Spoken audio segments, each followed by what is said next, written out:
Test 1 2, test 1 2.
Administer a Governance and Priorities Committee meeting to order for Monday, February 22nd, 2021.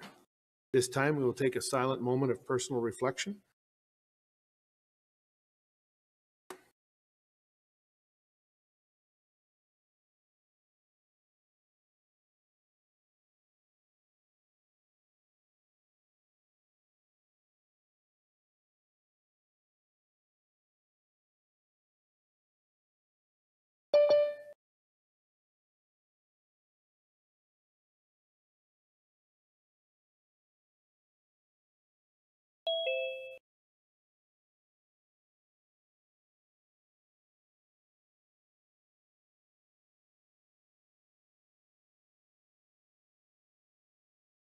Testing, testing. Can you all hear me? We've got you, Councillor Thorson. Yeah. As a reminder, all members of council are obligated to declare a conflict of interest or a pecuniary interest as per section 133 of the Lloydminster Charter regarding any item on this agenda. This meeting is for discussion and information gathering only. All decisions will occur during regular council meetings. We thank all of our presenters at this time for their presentations. Moving on to item number 2, approval of the agenda. Councillor Buckingham. Thank you, Worship. I just wanted to add any other matters under 6. So could we make that 7 and move inquiries to 8? You certainly can. Any other amended agenda amendments? Not seeing any, I'll look for direction on the amended agenda. Councillor Whiting. I move that the amended agenda dated February 22nd, 2021 be approved. Thank you. Seconder. Councillor Buckingham, thank you very much. Any further discussion? Oh, my apologies. Any further discussion? And I'll start, look around the room, but then I'll go to Councillor Marin. Any other comments? None from me, thank you. Thank you. Councillor Thorson.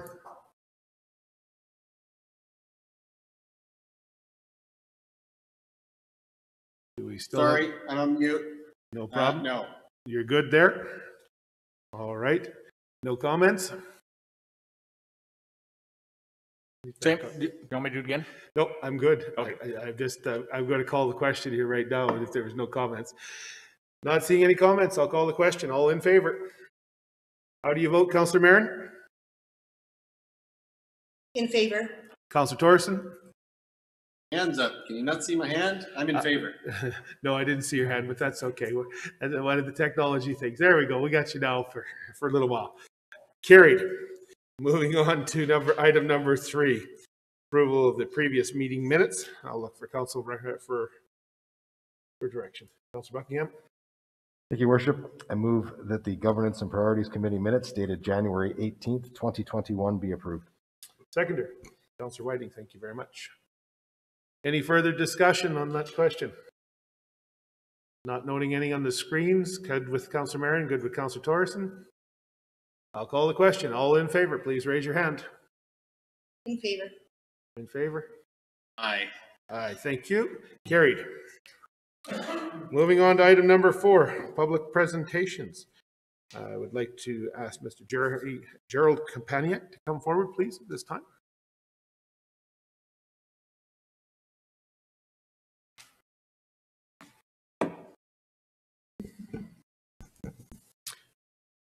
Good afternoon, Your Worship and members of City Council. Good afternoon, sir.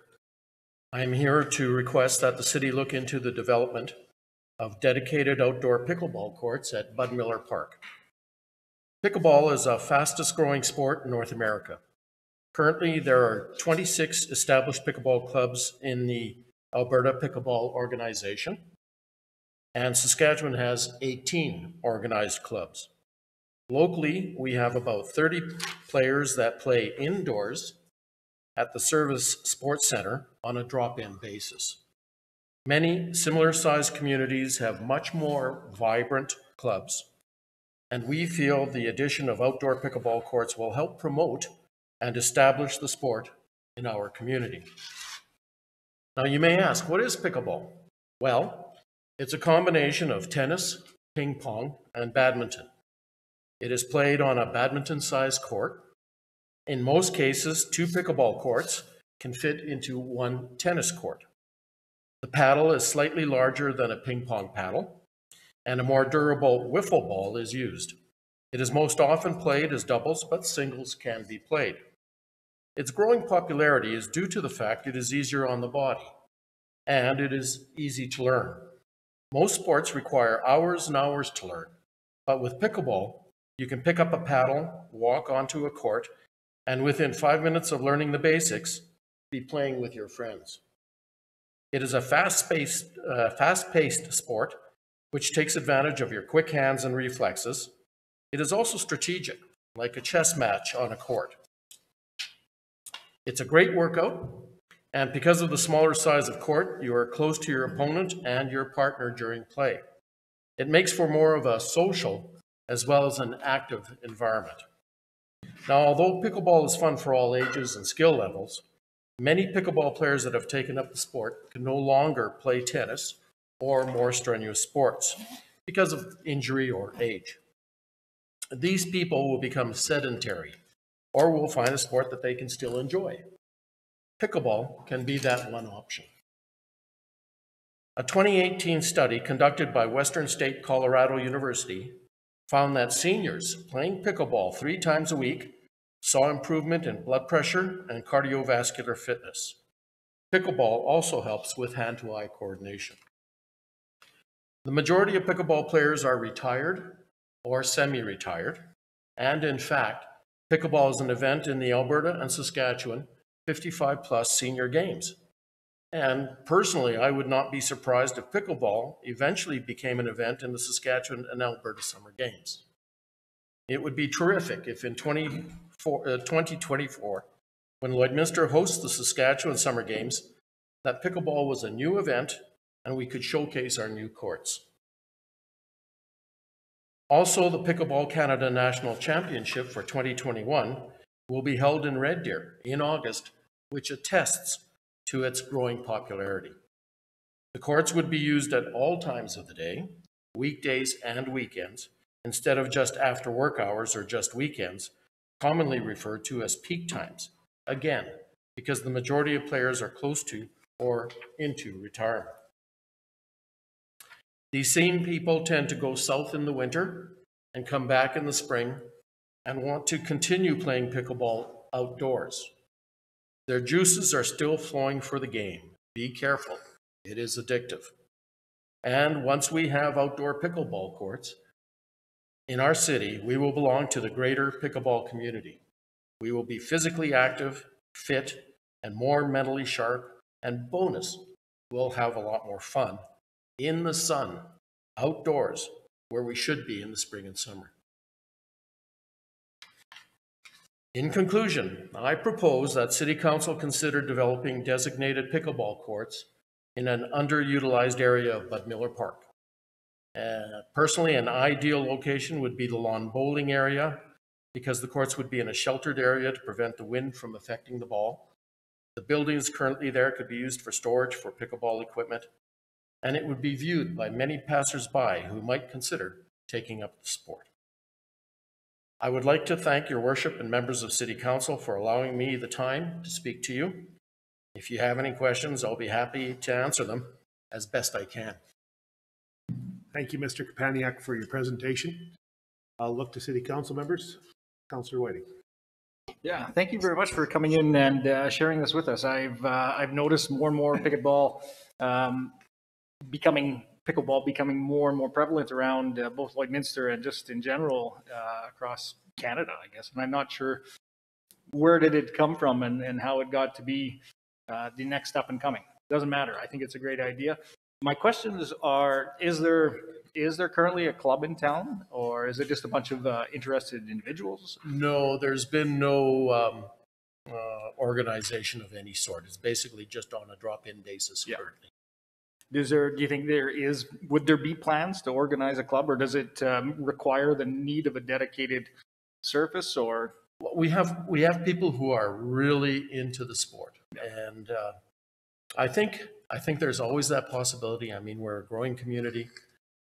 Some of the pickleball players who have been playing much longer than I have a lot more interest in the sport, and I'm sure that could easily be developed. Yeah.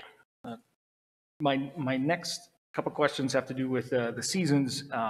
Is there any reason that pickleball couldn't or shouldn't be played in the wintertime if the surface was clean? Is that an option? Do people do that? Is it?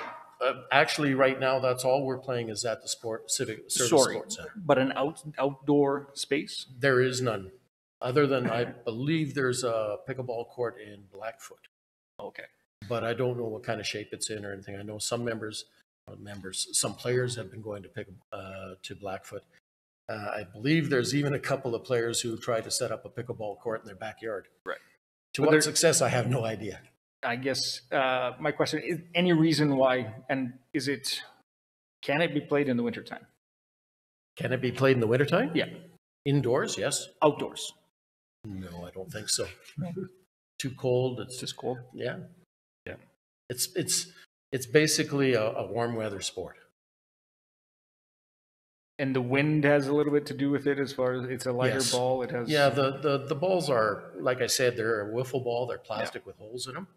And so the wind has a lot to do with the way the ball moves and things like that. So that's why I say the lawn bowling area is basically surrounded by trees, by foliage, and it might not affect the ball as much when the wind is blowing.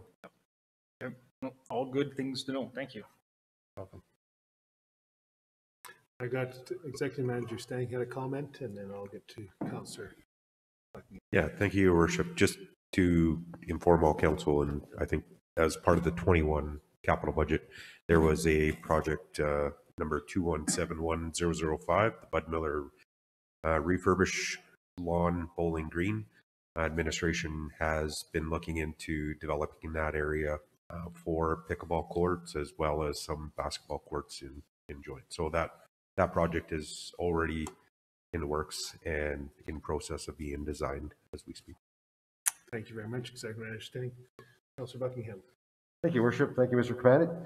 So is there should this all come to fruition and things grow well for you guys, are there associations like you see with all other kind of sports in the provinces? Is there a Saskatchewan or an Alberta association where if these things were here, there would be some travel involved and we'd host other players and teams coming in from both provinces? Or how well established is the game in both provinces? Well, as I've said, there are currently 26 clubs in the Alberta Pickleball Association. So there is an association in Alberta. Also, there's a association in Saskatchewan. Obviously, because of the population, there's a smaller number. I believe I said it was 18. And so my own personal feeling is that if we were to get outdoor courts, it would make things so much more important to the pickleball players themselves here in Lloydminster. And I truly believe that if we had these courts, that an organization locally, a club, would be developed. And then from there, things would expand to a point where they would become a member of the associations provincially. So you would see the local association bringing people into our community from all over the place to play the game, maybe spend the weekend in one of our hotels, frequent our restaurants, that kind of thing. Absolutely. Absolutely. No doubt in my mind at all. Thank you. As I look around, Councillor Marin, any questions? No. He's on mute. I'm sorry, I apologize, Your Worship. Thank you for your very good presentation, and I was very interested when I saw this because I knew that what the Executive Manager Stang had mentioned just a moment ago, that they were looking at this. So I think that this gives it a really good support from the community to say this is important to us. And I appreciate your time today. And Councillor Whiting actually took all of my questions. So thank you so much for that, Councillor Whiting. And again, thank you for your presentation today. Thank you, Councillor Marin. Councillor Thorson, any questions or comments?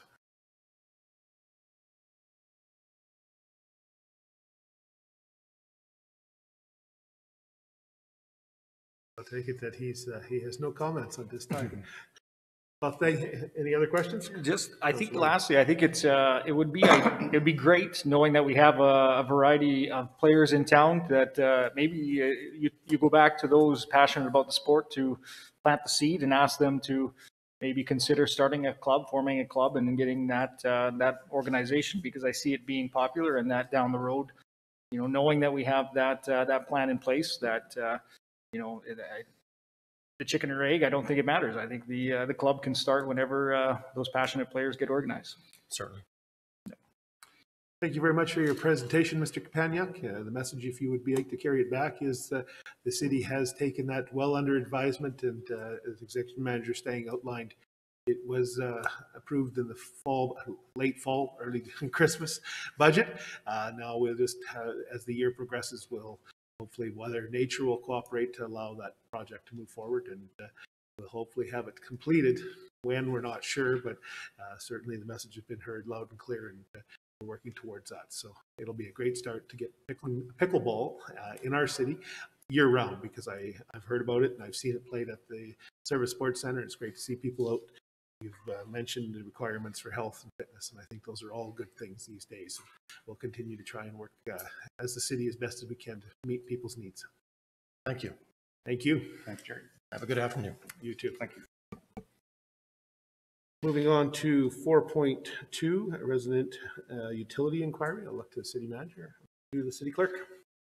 Thank you, Worship. I have a utility inquiry from David Botch. Mr. Botch is not present today, but he's asked me to read his email correspondence. As such, I will. I'm contacting you to try and figure out why I'm being charged for a city mistake. My water meter needed to be inspected. I got a tag about it in my mail, and when I called the girl, she said it needed to be changed and nothing with my bill was going to change. Now the city is trying to make me pay 2 years back pay because an employee wrote the wrong meter size down. I bought the house in 2009 and did nothing to the water meter. Someone recorded my meter size incorrectly, and I have a hard time believing I'm being charged for an employee mess up. I'm not even sure why I'm getting charged a different price for my water meter. It's a 3/4 inch fitting or pipe size instead of a 5/8. I've always paid the meter has I've always paid what the meter has said. I've used. I don't think that we've had anything in the arrears with the city, but now I have 2 years back pay due to somebody else's mistake. I did not falsely report any size to the city, and now I will have to pay more each month due to a thread size on my water meter. Nothing was said to me that my meter was reading wrong, just the meter size, and I was unaware that I will be charged more each month. I'm not using more water. Yes, this is a new meter, now goes to more decimal points, so I knew it would charge a bit as it tracks the water to a 4 decimal points. You are the 4th person I've directed to. Please call me whenever you discuss this matter, and that was sent to the city clerk's email account. And Mr. Botch has been in touch with city staff about this matter. All right. Thank you, city clerk. Any questions of the city clerk on this matter? Councilor Buckingham. Thank you, Worship. Can we get just some more clarity on exactly what possibly could have caused this and what the exact issue is here? It seems a little, seems like I need more information. Executive Manager Stang. Yeah, I can try to shed some light into that, Councillor. The way our system's set up, every meter is entered into a system, and in this case, what was found is that there was an error in the size of meter, so the calculation for the amount of water that was being processed for payment was inaccurate. Within our water bylaw, we have the ability to go back on a 2-year basis when these types of errors or omissions come to light, where the city then goes back, makes the correction, and evaluates what the total value of unpaid water consumption was, and then those invoices go out to the individuals. This isn't the first time this has happened. It's happened on numerous occasions in the past, In every one of those cases, we have referred to the bylaw, which allows us to go back on the 2 years and to charge that water consumption back. In each of those cases, the resident or business owner has paid that outstanding balance and cleared up their accounts. And we've attempted to work with this individual to come up with a payment plan that would work for them. We're not asking for the full amount in lump sum. We're willing to work with each of those in those cases to have a payment plan that works for both them and the city to pay the outstanding balance. So this would have been improperly reading since 2009. Is that right? That is correct. And we're going back 2 years. So realistically, there's an 8-year, 9-year where we're not even going after that lost revenue. That's correct. Thank you. Any other questions, Councillor Wagner? What type of value is this, is the overrun? It varies. In some cases, recent have been anywhere between 200 to 400. They've been a lot higher than that, though, in some cases, but that's about a typical value that we may have seen. Councillor Whiting?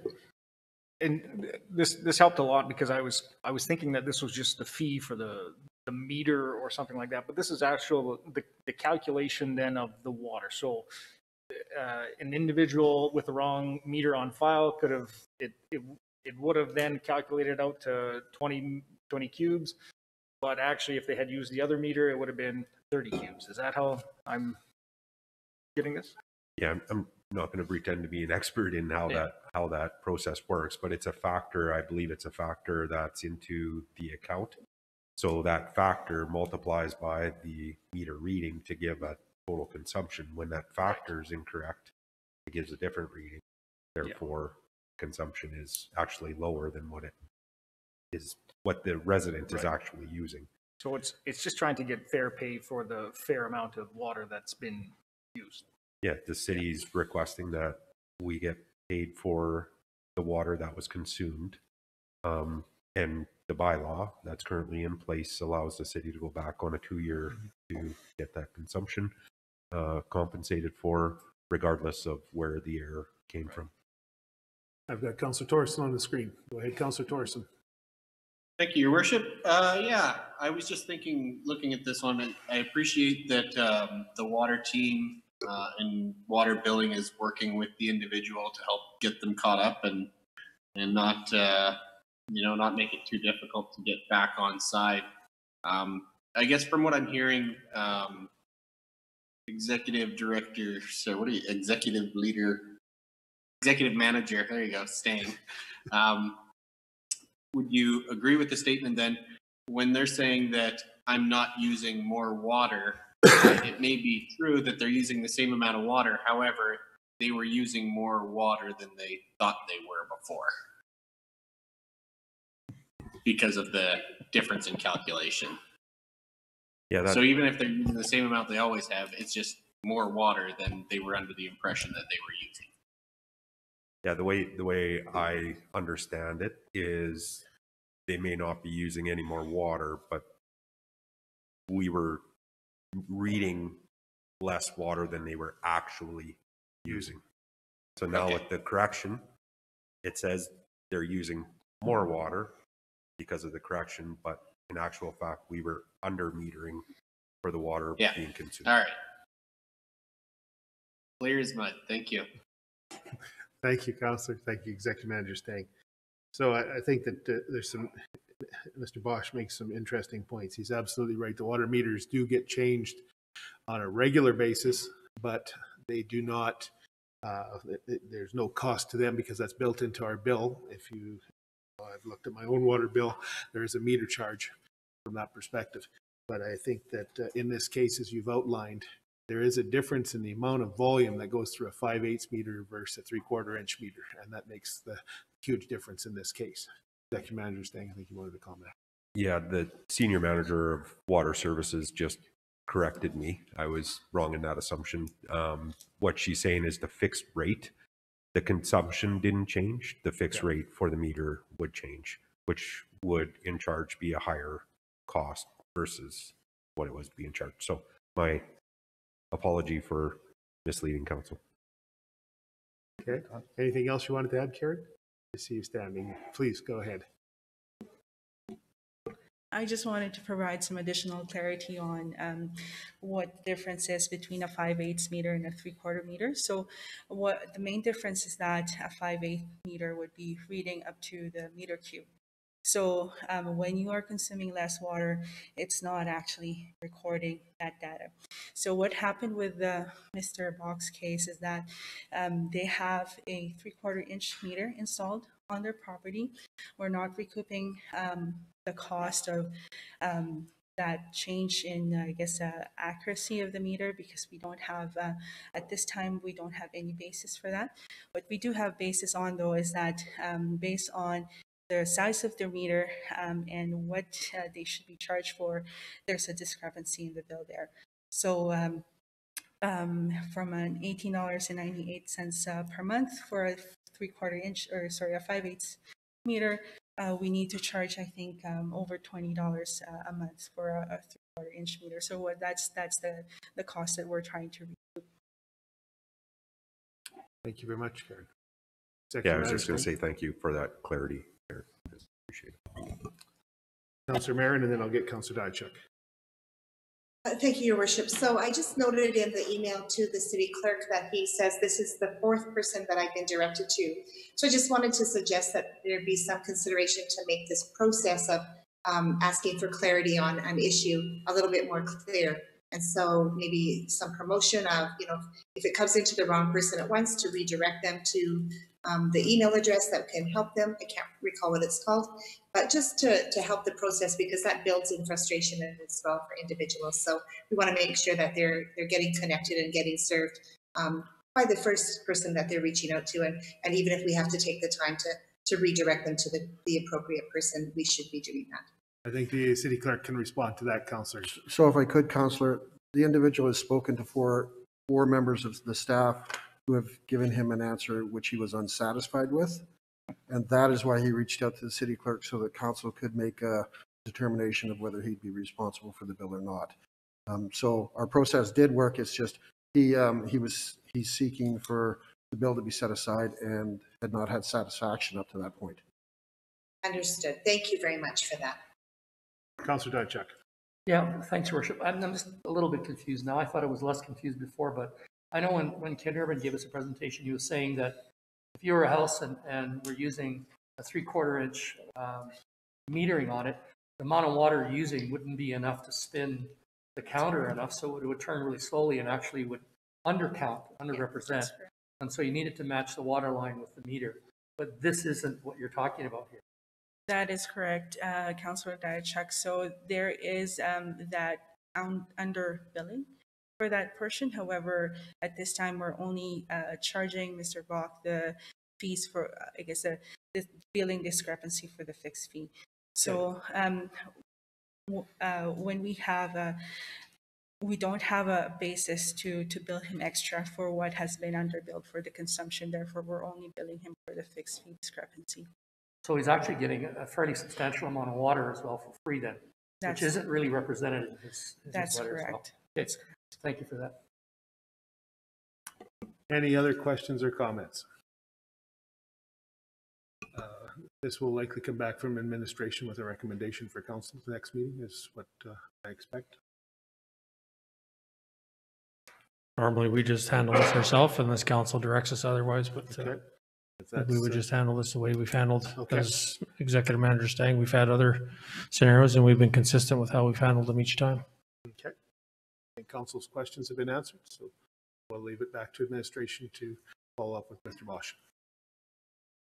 Thank you very much. Thank you for bringing that forward, City Clerk. Moving on to agenda item number 5. I'll look to the city manager. Good afternoon, Your Worship and Council. For 5.1 Parkview Estates, Phase 6, Stage 3 Proposed Site Development Plan, I'll ask Wendy Wagner from our Land Division to come forward and present.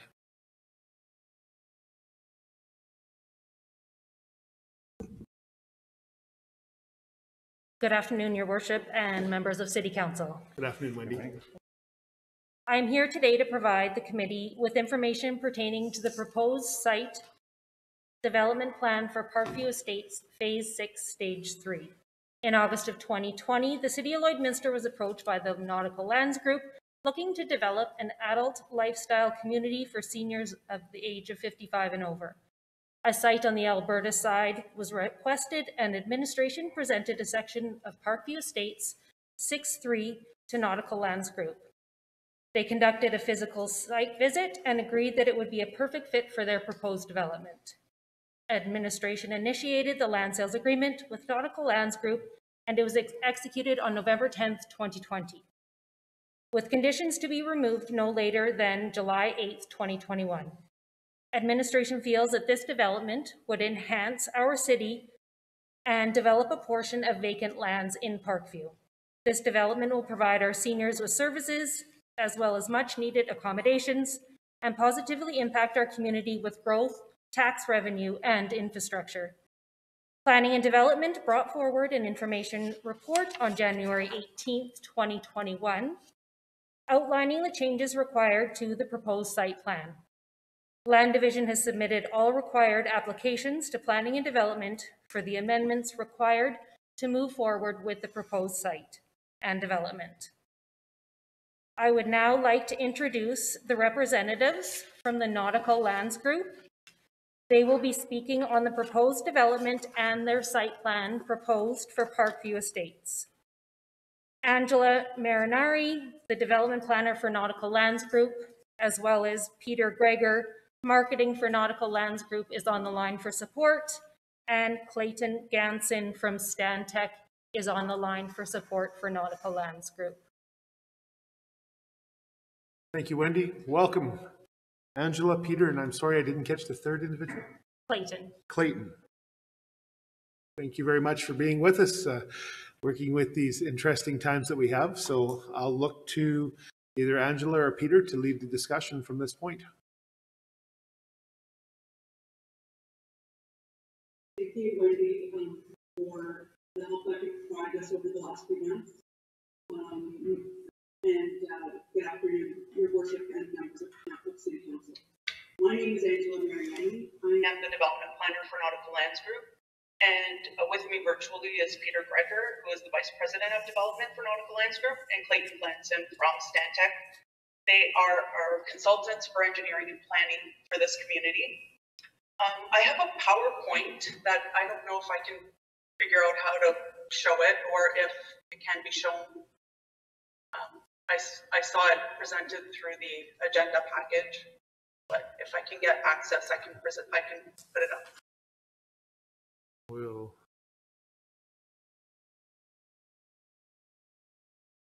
how's that? Is that working for you, Angela? Oh, there it is. Right there. Okay. Yeah, if you could go just to the first slide. Yeah, just the one before that one. That's fine. We'll start there and then we'll move our way across. There we go. Thank you. So this is some of our communities that we have. I'll give you a little bit of Nautical Lands information. We've been developing seniors residences for over 25 years. Our communities are located throughout Ontario. We are currently under construction in Calgary, and we have a number of communities in the planning stages throughout Alberta. We are committed to providing affordable housing solutions for adults 55 plus that are thoughtfully designed, while providing independent living rental suites. Our communities allow for seniors to stay connected with their neighborhood and continue to age in place where they reside and where their family and friends live. Seniors can downsize and live in their own home without the worry of home maintenance, snow removal, lawn care. Our feasibility study shows that Lloydminster is in need of this type of seniors independent living community, and without added fees for meals and care. You can move on to the next slide, please. So this is our proposal for our site plan.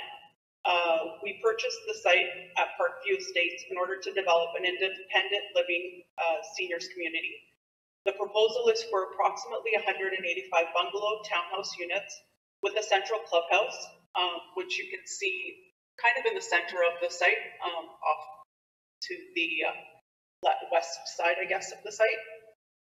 The clubhouse provides a gathering place for the community with a games room, large kitchen, big screen TV, surrounded by outdoor amenities, which vary between our communities depending on the size that we have. But we always try to include a communal garden.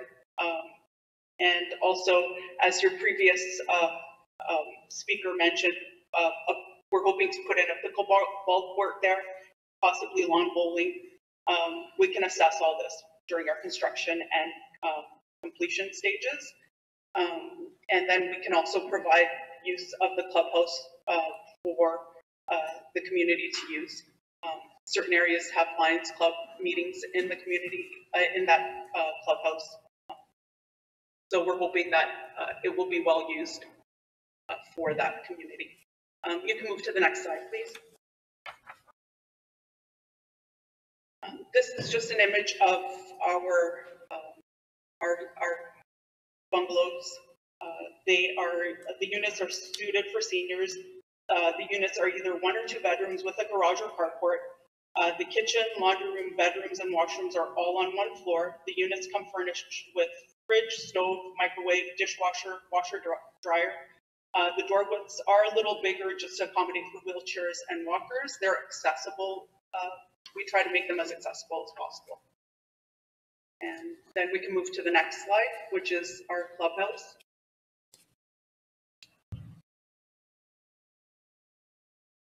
The clubhouse is set up for socializing, birthday parties, outdoor amenity space, watching.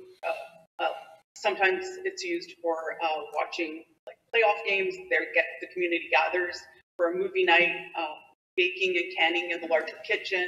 There's a games room, and as well as the outdoor space, which will be for gardening, pickleball, games, just a nice seating area. And then the final slide is just some of my final notes that you can just take a look at. I'll reiterate some of the points. We have done a feasibility study and market study for this area.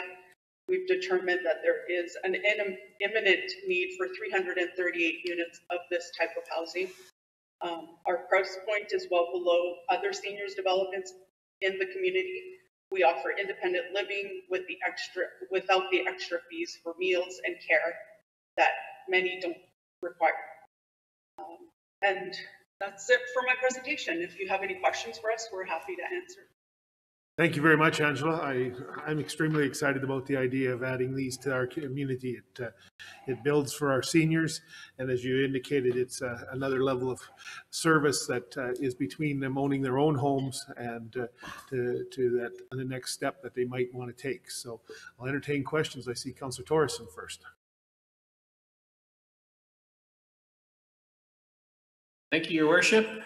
Thank you, Angela, for your presentation. It was very good, and the entire proposal, I find really interesting in the kind of the business model as well as its relation in regards to where it is near the Lloydminster Continuing Care. There's like a walkability between those two, so if you get people over 55, one ends up going to stay for a little while there in the continuing care center. You can still have people aging in place next to their loved ones. So to me, I think it's a really neat proposal. I did have one question though, which is, what about Lloydminster drew you to us? I know we had done a needs assessment in the past few years, like a housing needs assessment, and it included seniors to a certain extent, and did suggest that something like this was one of our needs. But how did you find out about us? We actually did our own feasibility study of Alberta. We started our development in Calgary last year. We received our building permit, but that's for a high rise.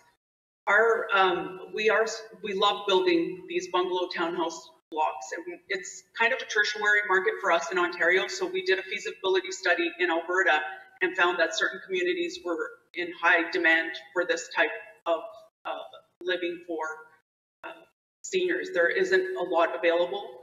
Most of it includes meals and care. We don't want that as part of this community. This is an actual downsize from, owning your home, taking care of your grass and snow removal, to still being in your own home and yet having all that other stuff taken care of. So that was just through our feasibility study that we knew that this area required that type of housing type. Perfect. Thank you. Thank you very much, Angela. I'll look to Councillor Buckingham and then Councillor Diachuk. Thank you, Worship. Thank you, Angela. This has been very exciting for me to watch come together. The work of your group, the work of our team here at the city to work with you guys to get us to this point. I'm all about mutually beneficial relationships, things that are fair and beneficial to all concerned. This is that, right? Here we are being able to provide some seniors living in a nice area of our city. It develops undeveloped lands that we have there currently. It fits the area. I just couldn't be more thrilled and welcome you. I want to be one of the first to officially welcome you to the city in doing this development, because I just can't overstate how excited I am and how good this is for everybody involved. So thanks for believing in our city and our area. We know you'll love it, and we're looking forward to this. Thank you. We already do. We've had really great help from your staff, and it's been a perfect setting for all of us. So we appreciate all the help that we've received so far. Yep, everybody's work on this is to be commended. Yours, our teams, everybody's. So thanks very much. Thank you, Angela. I'll look to Councillor Diachuk. Thanks, Your Worship. So a couple of things. Also welcome, and obviously this is a pretty substantial project, I think, when you look at the size of the city and the scope of the project. So a couple of things. One is that, certainly in our Pioneer Lodge, where it's basically, hotel living, where you rent a room and meals are provided, we have a waiting list of over 100. So I know that the demand within our community is there. Although we did a study, a social needs study, we really didn't dig as deep into there as possible. I think we could have. So I think the need's there, and everything you pointed out, I think, makes really good sense in terms of building on some of the needs of the community, as well as thinking about our community needs going well into the future over several decades. So when would you anticipate starting? Is my first question. I think as soon as possible. As soon as we can get our approvals, we'll be starting. Okay. When you're built and up and running, how many people will there be working within the site and within this whole concept of work that's involved? We usually have a property manager on site. Possibly I can ask Peter to answer those questions for you. I'm always interested from an economic development perspective is how many jobs are coming into the community? There'll be the construction, of course, but on site, I'm not. I'll ask Peter to answer that question. Sure. Hello, Mayor and Council. I really appreciate us being able to do this presentation, and I'll gladly try to answer that question. We do offer a much more independent lifestyle than I think you were mentioning Pioneer Lodge. So we don't have the same type of staffing set up as that, and that's part of the benefit of our Wellings bungalow communities, that they are for independent adults. So what we found, as Angela said, we do have groundskeeping and those types of things. Sometimes we have our own employees that we hire to do that. Other times we outsource, but that would still be giving employment to a local contractor in your community. Aside from the construction that Angela also noted, there's a considerable amount of construction with building all these bungalows. On the ongoing, aside from the groundskeeping side of things, our clubhouse will have some needs for whether it's actual staff from us or outsourcing to have companies out in the community come and help us with things. And then what I would probably note is quite often what we have is, with the number of bungalows we have here, quite often the residents that move into our bungalows do also end up hiring local services to help out for certain things that they might need. So we take care of, like Angela said, a lot of the maintenance around the outside of the property, and even to do with some of it inside their dwelling units. But quite often there are residents that still want to have other services, and so then they do hire that way. But we don't have a very high staff component. That's what makes it the affordability. We're trying to attract independent seniors to live in here, but at the same point we provide a bit of a safety net with being in a like-minded community, having the clubhouse, they tend to interact a lot, and our social programs are a big part of what we offer. We do have our own app for the Wellings, and that app links all of our residents together for services that we offer, but also services that we network with out in the community. So we would probably partner with a lot of different community providers so that if a resident's looking for something, we try to help offer that through our app that we set up so they can connect to get help with services. Yeah, great. I appreciate, I do know the difference in terms of the kind of housing you're providing, and what we do see, pardon me, though, is that there are a number of people that don't have the option that you would provide and that are on that waiting list now. So that's where I was going with that, so to support your numbers. And where I was going ultimately, and you kind of answered, Peter, I guess, is that, is there going to be an opportunity for locals to find employment with your company? And I heard that. I didn't hear the number, but I'm hearing there will be opportunity. That's correct. Yeah, Councillor Whiting, and then back to Councillor Buckingham. Yeah, thank you, Your Worship, and thank you both, and to everybody there for your recognition. Or you're looking to Lloydminster as a place to do business and open up. I just repeat and reiterate what everybody else here around the table has said, that this is great for Lloydminster and very appreciative of this endeavor.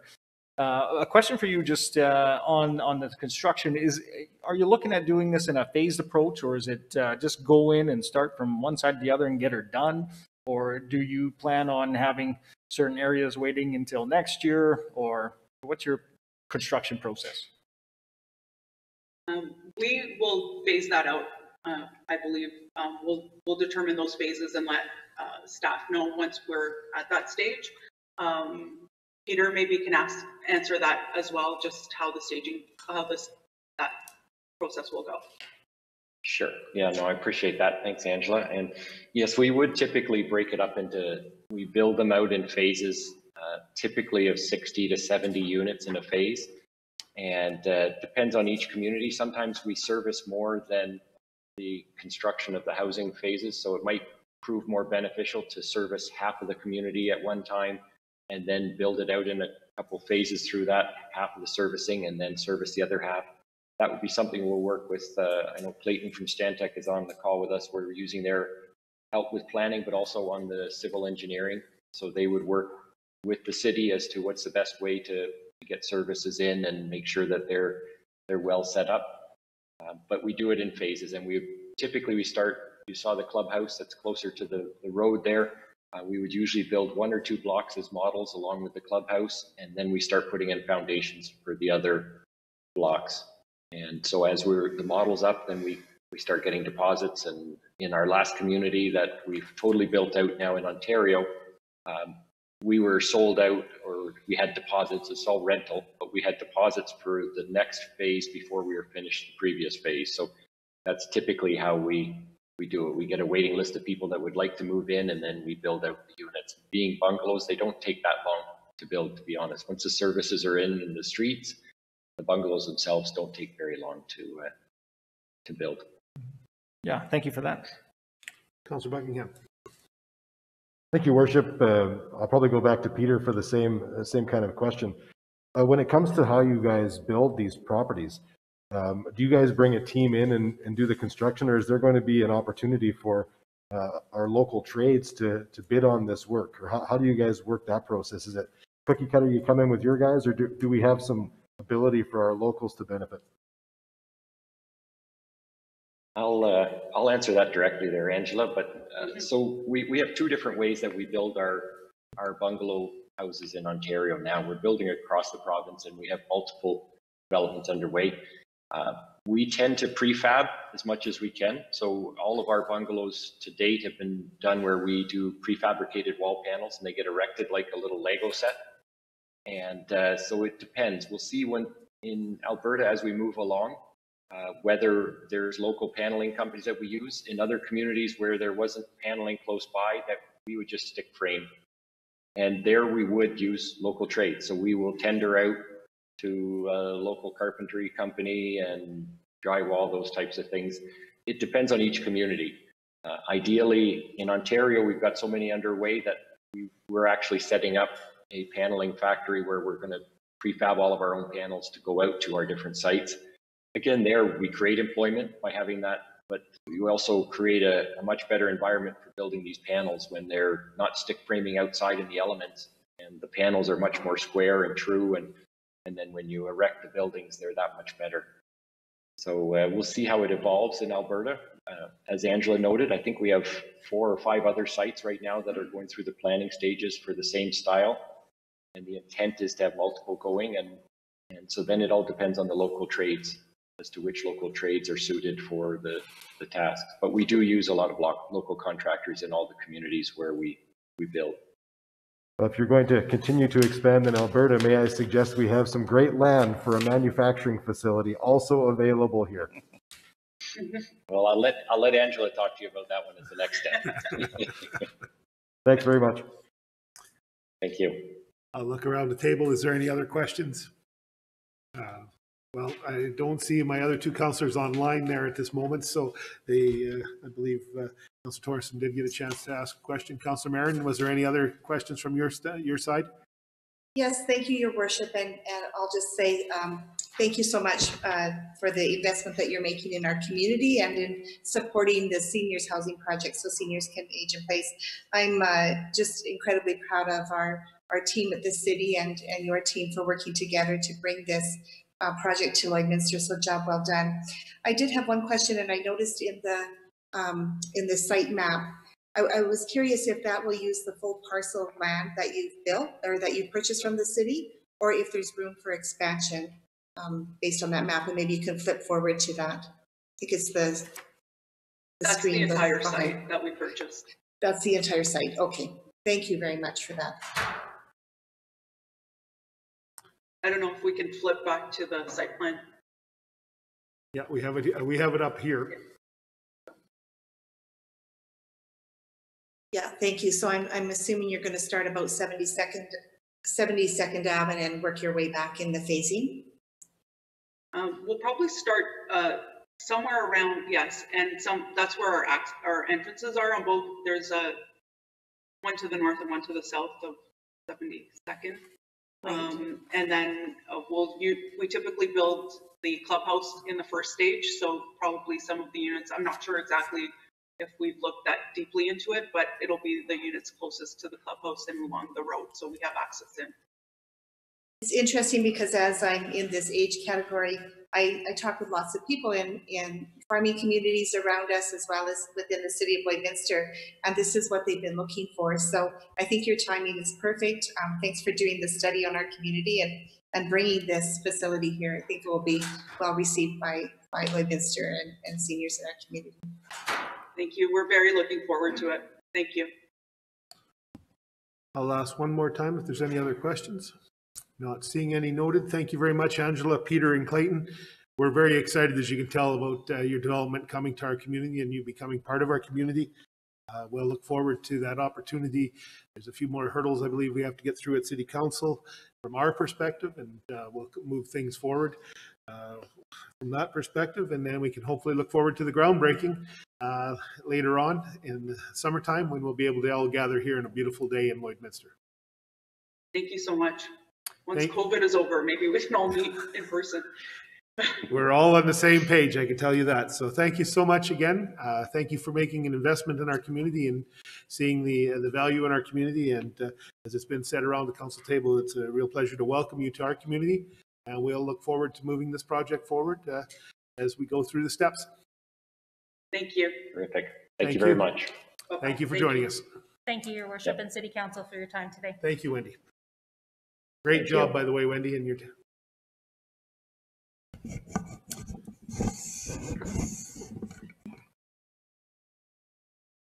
moving on to item number 5.2, City Manager. Thank you, Your Worship. For 5.2, Draft Cemetery Master Plan, I'll call on Senior Manager of Parks and Green Spaces, Blake Nielsen, to present.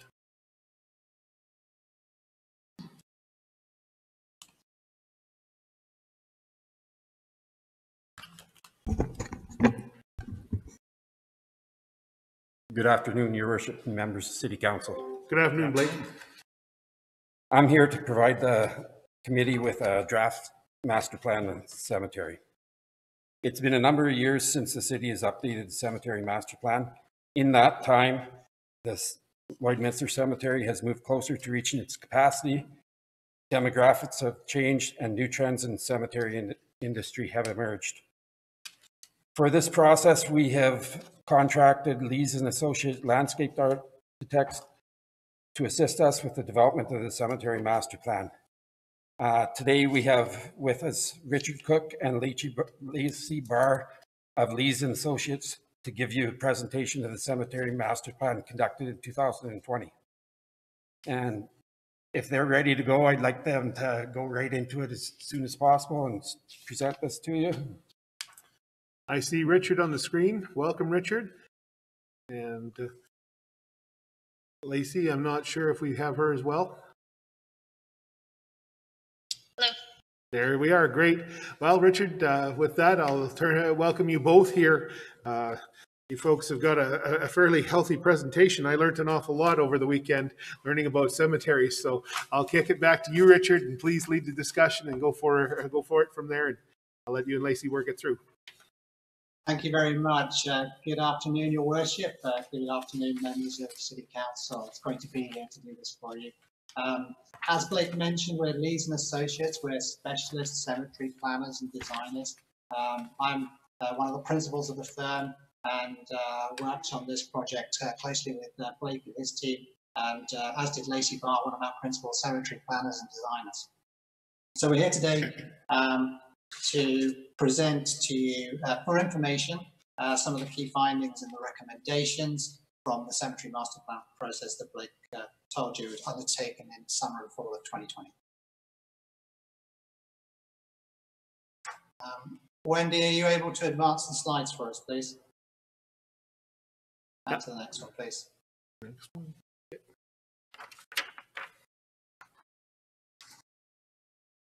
Okay, we move to the agenda, please.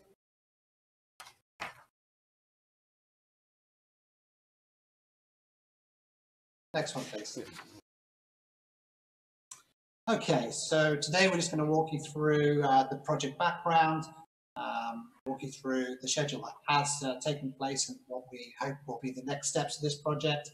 We'll give you an overview of the cemetery master plan and take a look at the phase development proposals for expansion areas A, B, and C. And then we can end on questions. Next slide, please. So just to refresh everybody's memory, this is the existing cemetery outlined in the red dashed line.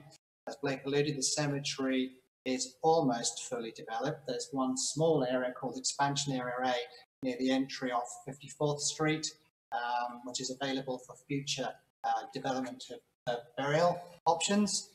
Expansion Area B, which technically is outside the current cemetery boundary, but also forms part of the former tree nursery. It's also within the city's ownership. And of course, the farmland owned by the city in Area C, which is zoned for future cemetery expansion. So you've done well in terms of planning for the future here. Next slide, please. So the key drivers in this project, well, demographic change is one of them. Over the next 25 years, Lloydminster's population is expected to grow, as I'm sure you all know, increasing by about 65% and likely to increase gradually the demand on cemetery services in Lloydminster. Also, this Lloydminster is seeing an increased culturally diverse population, and that's going to result in the need to respond with more appropriate internment options and memorialization options, and expanded cemetery offerings to accommodate various burial preferences. At the minute, the cremation rate in Lloydminster and in the area is around 67% of all dispositions, and that is likely to increase to upwards of 75% over the coming decade. So as Blake alluded to, Lloydminster Cemetery is currently running out of interment inventory. There's about 7 or 8 years left of full body casket burial lots left for sale, approximately 2 years of above ground cremation niches in the cold area, and a similar amount, about 2 years of in-ground cremation as well. So the cemetery will soon need to develop and onto the undeveloped portions of the land, And another key issue is that there are a number of drainage issues. Surface water drainage is a concern, as is the depth of the groundwater that has been rising over the past decade or so. On to the next one, please. Thank you. So our marching orders from the Lloydminster team for this master plan were to meet these primary objectives, which were to plan for delivery of much needed new burial inventory, provide an overall cohesive vision for the cemetery as it develops, including recommendations for site improvements and water management, to assess the capacity of the cemetery and its future land needs to serve the community for at least the next 100 years, and provide a phasing plan to guide development recommendations in order of priority over the coming years. And of course, to preserve and enhance the Memorial Park character from the impacts of the proposed future northeast area structure plan developments.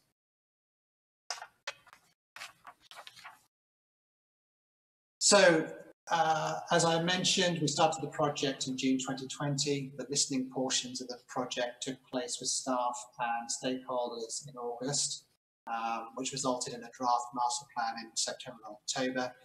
The draft proposals and recommendations were put forward to the public through an online survey, and that feedback fed into the final master plan that we're walking through today. And here we are presenting to you now. One of the key recommendations was to update the cemetery bylaw. That's actually being undertaken as we speak to comply with Provincial Cemeteries Act and best practices to improve the service to families and assist in the administration and the operation of the cemeteries. So the plan is to begin to take forward design work in 2021 for a first phase of expansion of the burial inventory, and that may lead to construction to be confirmed, but as early as 2022.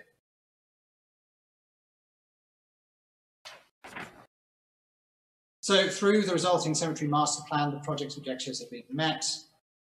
The good news is that a combination of the expansion lands provides, or should provide, capacity for at least another 100 or 150 years. Now that may sound like a lot or even too much, but in cemetery terms, it really isn't. And you're very lucky because you have this land. Most municipalities that we're serving and helping have a big land shortage and are scrabbling and scratching their heads to figure out how they can continue to provide a core service to the community. The master plan includes a wider range of interment and memorialisation options.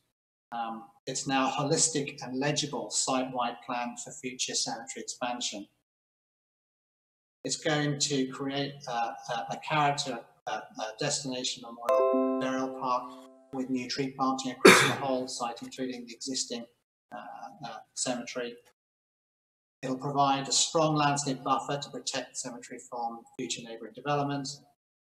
It also includes some more park-like amenities, and we don't mean it turns into a park. What we mean by that is that cemeteries are actually for the living, and people will be encouraged to at least come and enjoy in a passive way activities such as walking or bird watching, whatever that might be. And there will also be planned future programs, potentially a history tour or a celebration of Mother's Day, things like that, all part of binding families, binding the community into the cemetery so that hopefully they will inter their loved ones at Lloydminster Cemetery. As the site becomes bigger, wayfinding strategy and information kiosk will be more important to navigate the cemetery, and also the master plan delivers a sustainable and flexible phased plan. This is a long time, so it needs to be able to respond, and you need to be able to respond to changes over the coming decades. So this is the vision. This is the physical cemetery master plan, as if it were fully developed in 150 years' time. It shows how a range of interment and memorialisation options have been platted out across all the burial expansion areas and cohesively linked to the existing cemetery. So hopefully that's it's clear that the northern and western sides of this concept plan are the new areas, and you can see we've labelled it existing cemetery. You can see the buffer that we've talked about.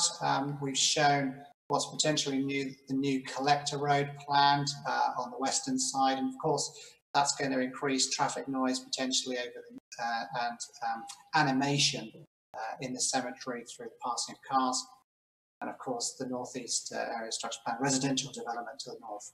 So that's what the buffer is for. We're also showing a small retention pond which could be designed as an amenity feature. Whether that retention pond stays on the cemetery land itself, or whether it's part of a wider macro water management strategy for the northeast area structure plan, is to be determined, but it's acknowledged at this point on the plan. Next slide, please. So new interment and memorialization options include natural burial, cremation gardens, memorialization without interment, companion burial lots, and special requirement sections, including a limited amount of Muslim burial. And of course, an infill strategy when all of the site has been developed and when capacity of the cemetery has been exhausted, the infill strategy is useful to extend the life of the cemetery. So these are pictures just showing you some of the proposed interment and memorialization options. The one on the left-hand side is what's called a Qibla stone, with inscriptions from the Quran as part of a small Muslim burial section. The middle photographs are showing a cremation garden which contains a range of cremated remains options. Those structures that you can see near the benches are columbarium units for placement of cremated remains inside them. The natural burial area is exactly that. With mown paths, but the grass can be left longer. It can be managed in a number of ways. And here's an example of a memorial wall without necessarily needing term.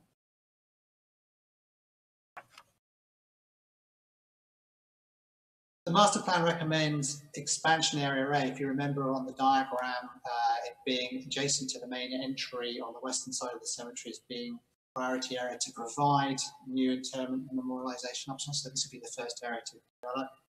So it addresses that immediate need for additional interment inventory. It would provide somewhere around 10 to 15 years of traditional in-ground burial, but of course cremation is what is going to increase, and so it could provide something in the region of 30 years of columbarium niche capacity, depending on how the final design is laid out. Moving on, please. So, as I alluded to, it's got a full mix of in-ground interment options, cremation gardens with columbarium, memorial walls, family vessels, and scattering gardens. It would include an upgrade to the existing scattering garden, additional enhancements to create a sense of place in this part of the cemetery, enhance the landscape character, entry sign improvements and information kiosks. Would also enable some containment and organisation of the operations yard as well as part of this first phase.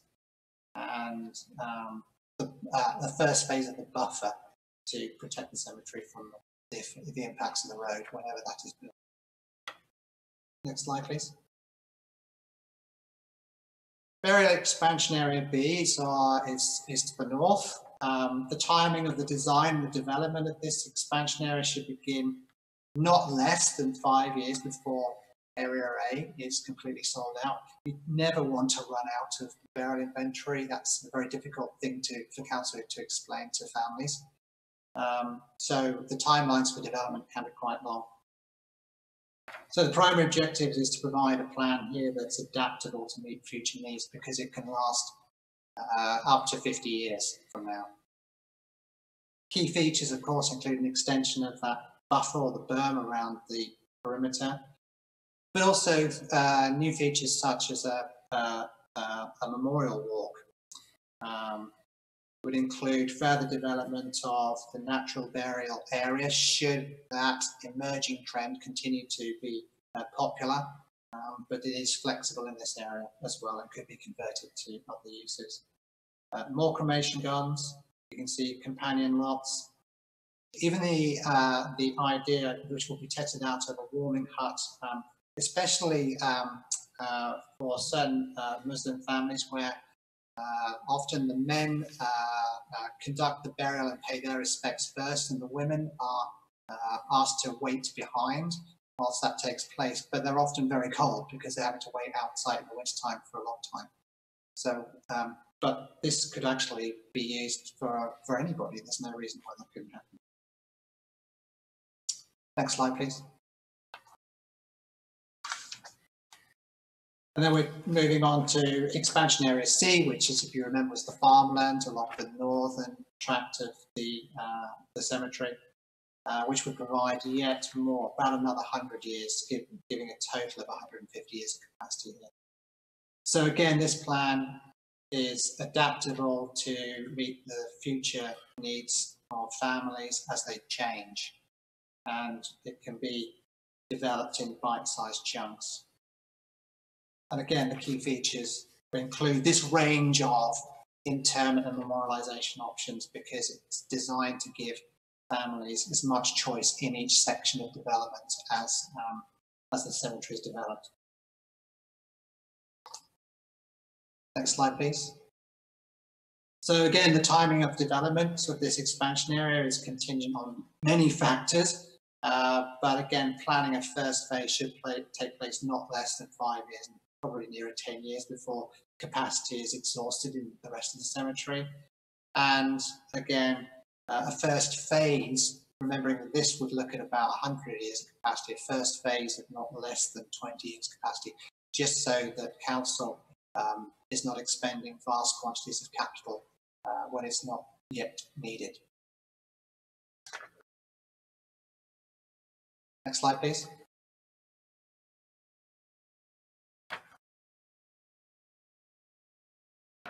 So in terms of the implementation plan, this is just a quick summary, but for Area A, there in the master plan report itself, it's the details of the phasing is much more granular, but it basically breaks down into 3 phases: phase 1 high priority, phase 2 medium priority, and phase 3 low priority. And those things would include things like addressing site-wide issues like the water management issue in phase 1, or developing the first phases of new burial eventually in burial expansion A. But you can see how it moves out towards expansion area C, and that would be the long range development plan. Next slide, please.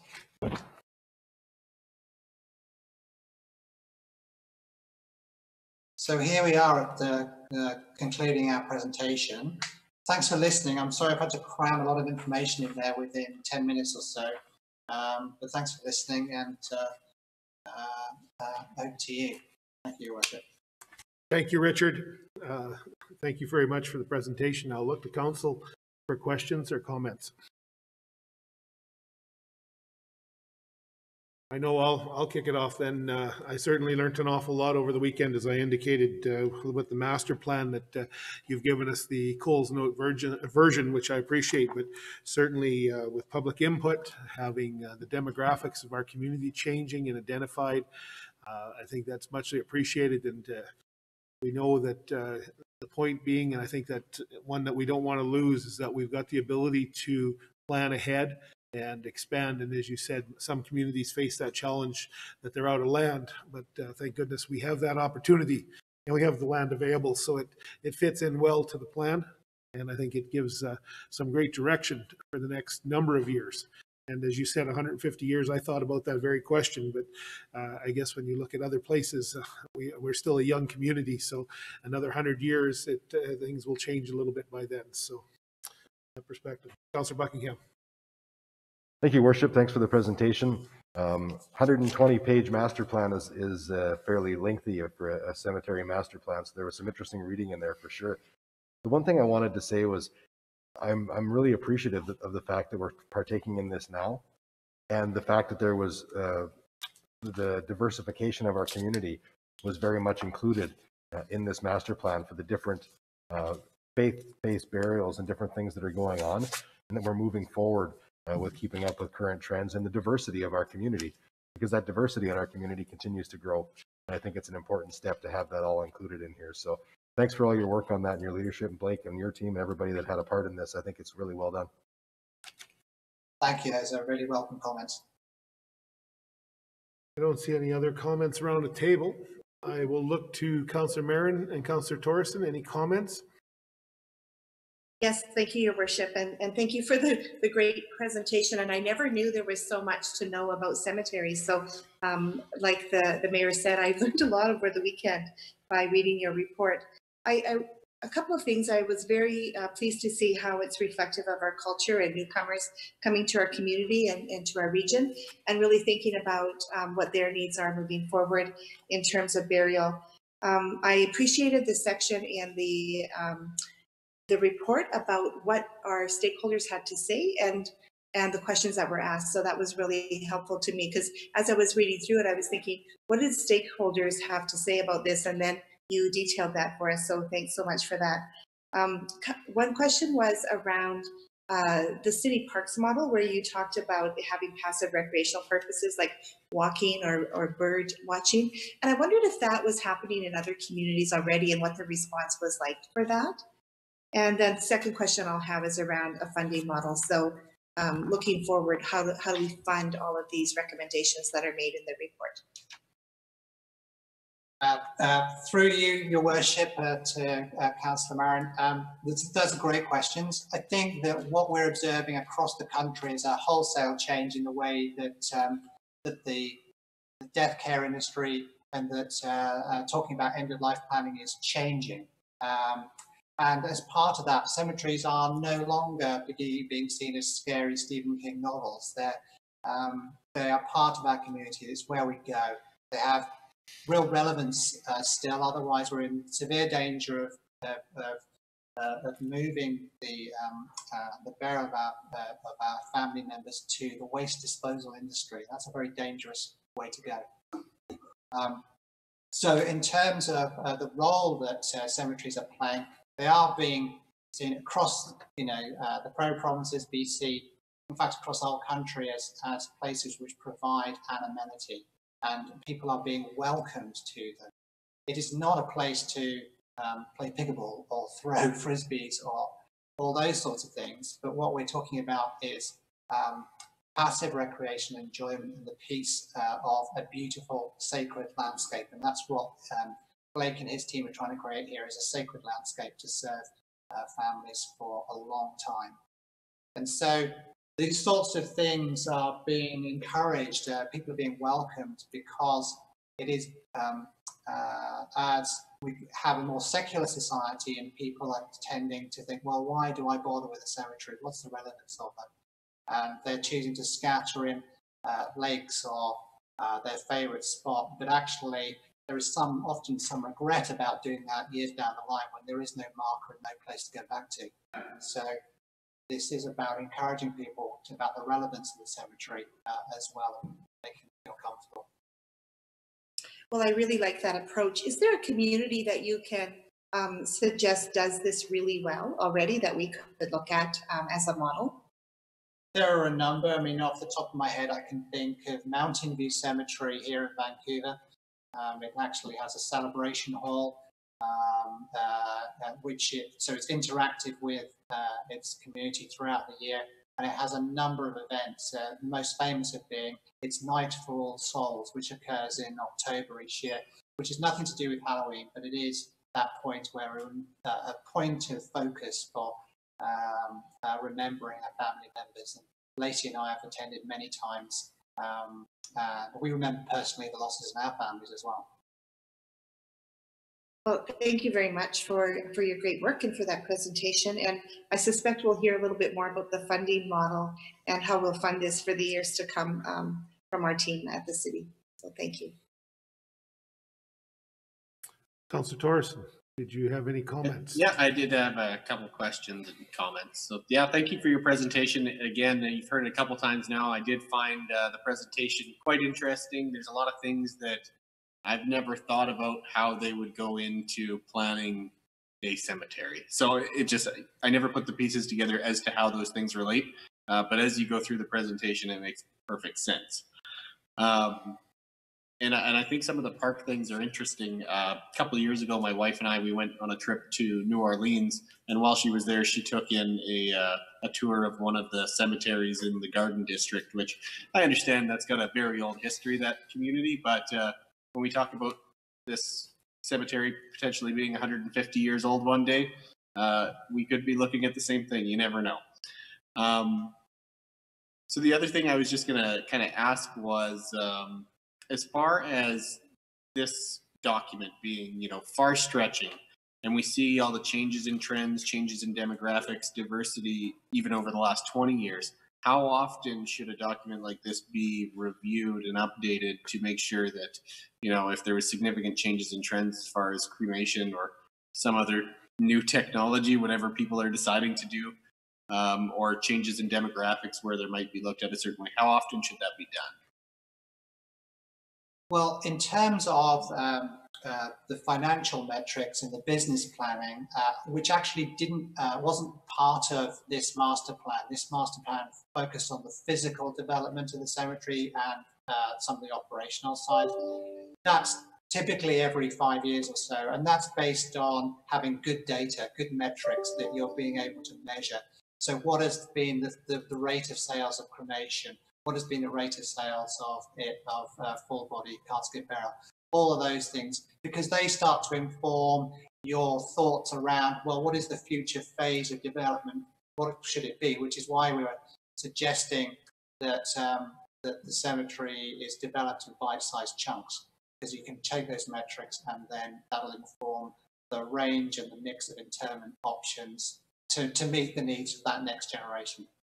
So, okay. On that side, on the financial planning side, it's about every 5 years.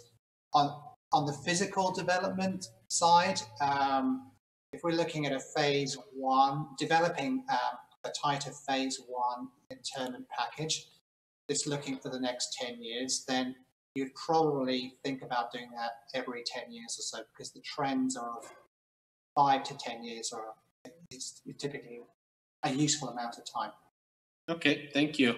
I did have another question, because going through the document, there was some kind of engineered looking drawings that clearly I don't think the detailed design is done, but I know I've heard from residents all over our community that are really, really disappointed when they go to visit and there is bodies of water over graves and having tombstones that are half, not half, but still, but sunken into the water and stuff like that. So I see that that's part of phase one, and I agree is important, but there was nothing in terms of detailed design moving on this. We still have to do all of the detailed design, and this may be a question for our team as well, to make sure we've got the plan to start fixing that issue sooner rather than later. I saw there was some suggestions in that document, but costing them out and actually getting them done.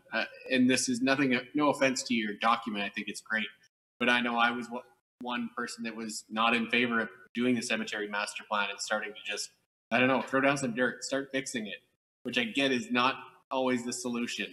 But I get that feedback from residents often, and it's really, I guess, sad to see when someone can't go visit their family's gravestone. Yeah, that was, remember the master plan is flying at 30,000 feet through most of the topics that we touched on. So what we were able to do with Blake and his team was bring to the forefront the need to look at the water management piece. There are things which are happening which don't seem to be explicable as part of the macro picture across Lloydminster. Part of it's climate change, but we don't know what else is actually causing the groundwater increase, which is anecdotally what's happening.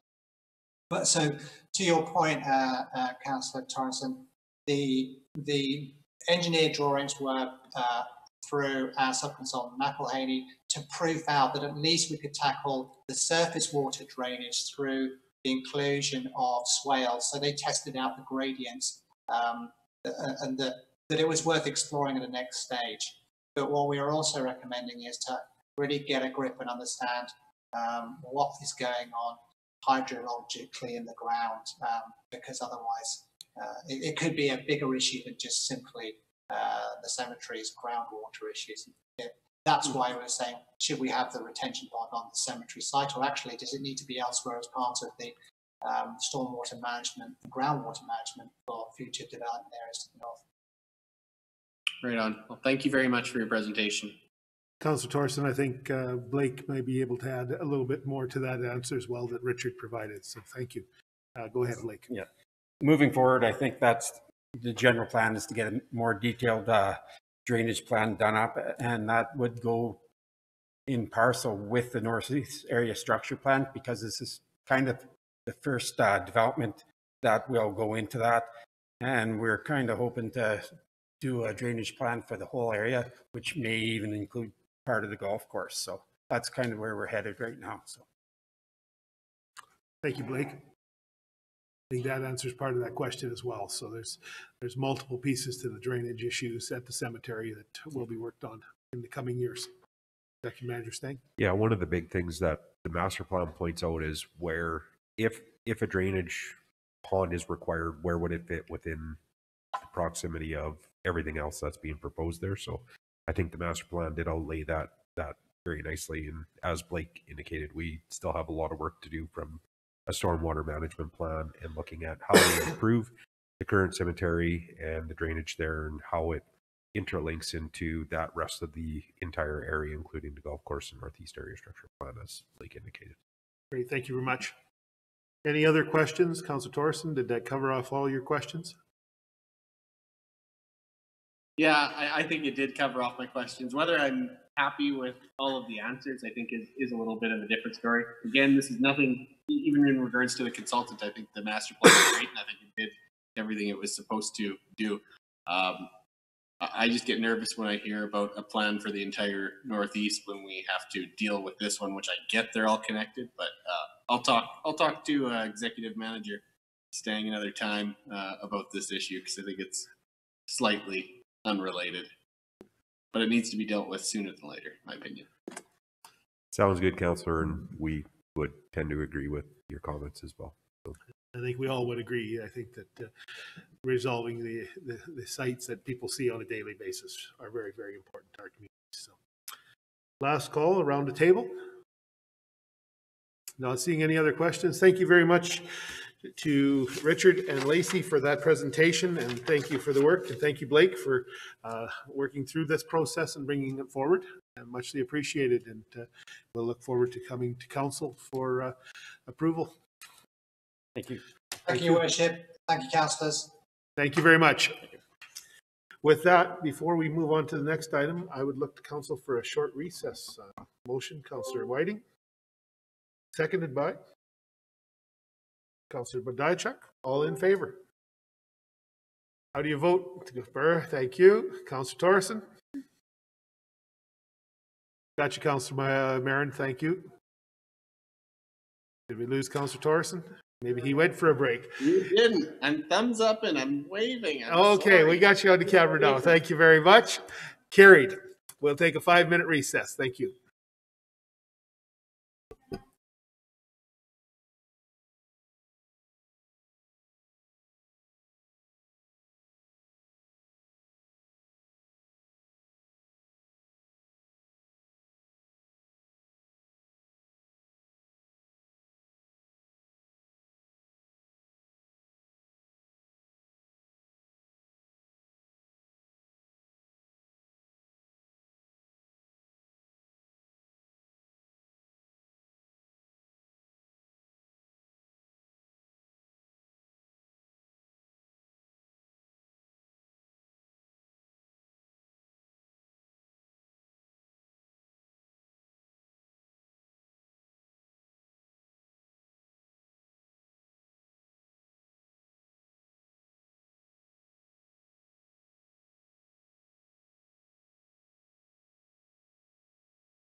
We'll reconvene the committee meeting at this time.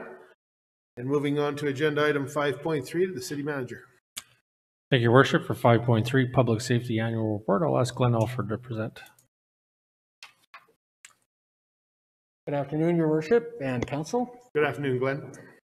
It's my pleasure to appear before you with the annual Public Safety Report. The Public Safety Department of the city encompasses 4 different business lines, and that's municipal enforcement, the Automated Traffic Enforcement Unit, the Lloydminster Operational Communications Center, and RCMP administration.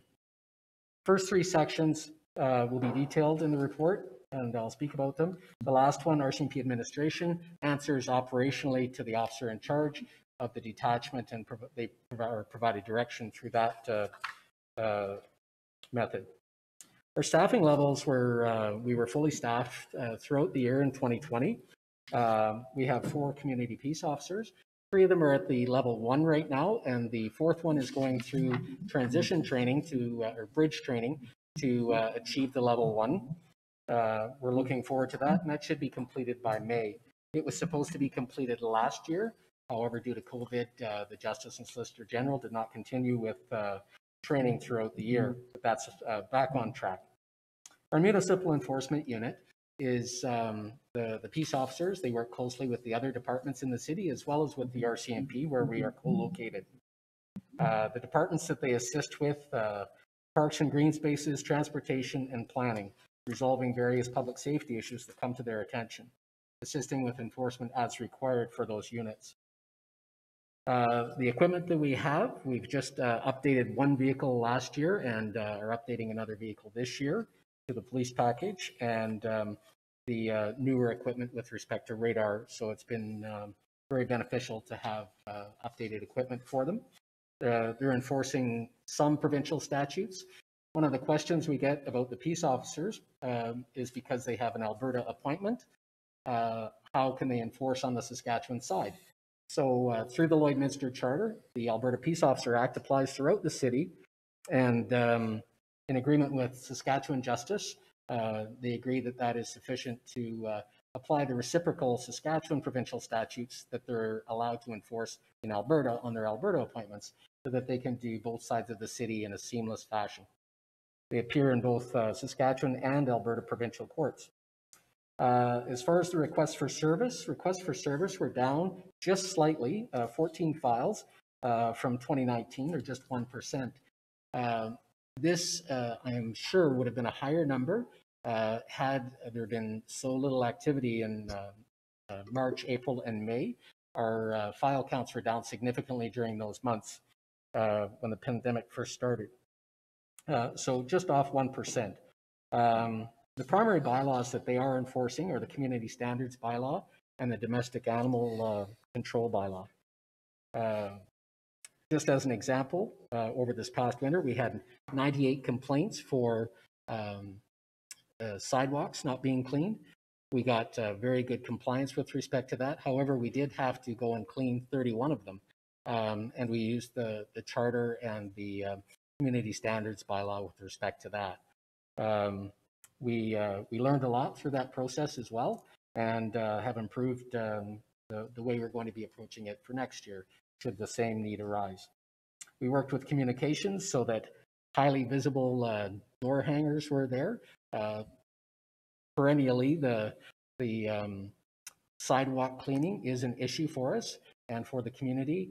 We go out proactively and hang the door knocker, and it's a very good way of communicating that some attention is needed to their sidewalks. And again, most of them are compliant. We do have some trouble with vacant lots, however. They also issued, during that time, 1,116 violation tickets. That includes Saskatchewan, Alberta, and bylaw, which is just over a 15% increase from the year before. Of note, that 79 of those were for mandatory court appearances, meaning they were either for a suspended driver or for uninsured vehicles. So fairly high priority.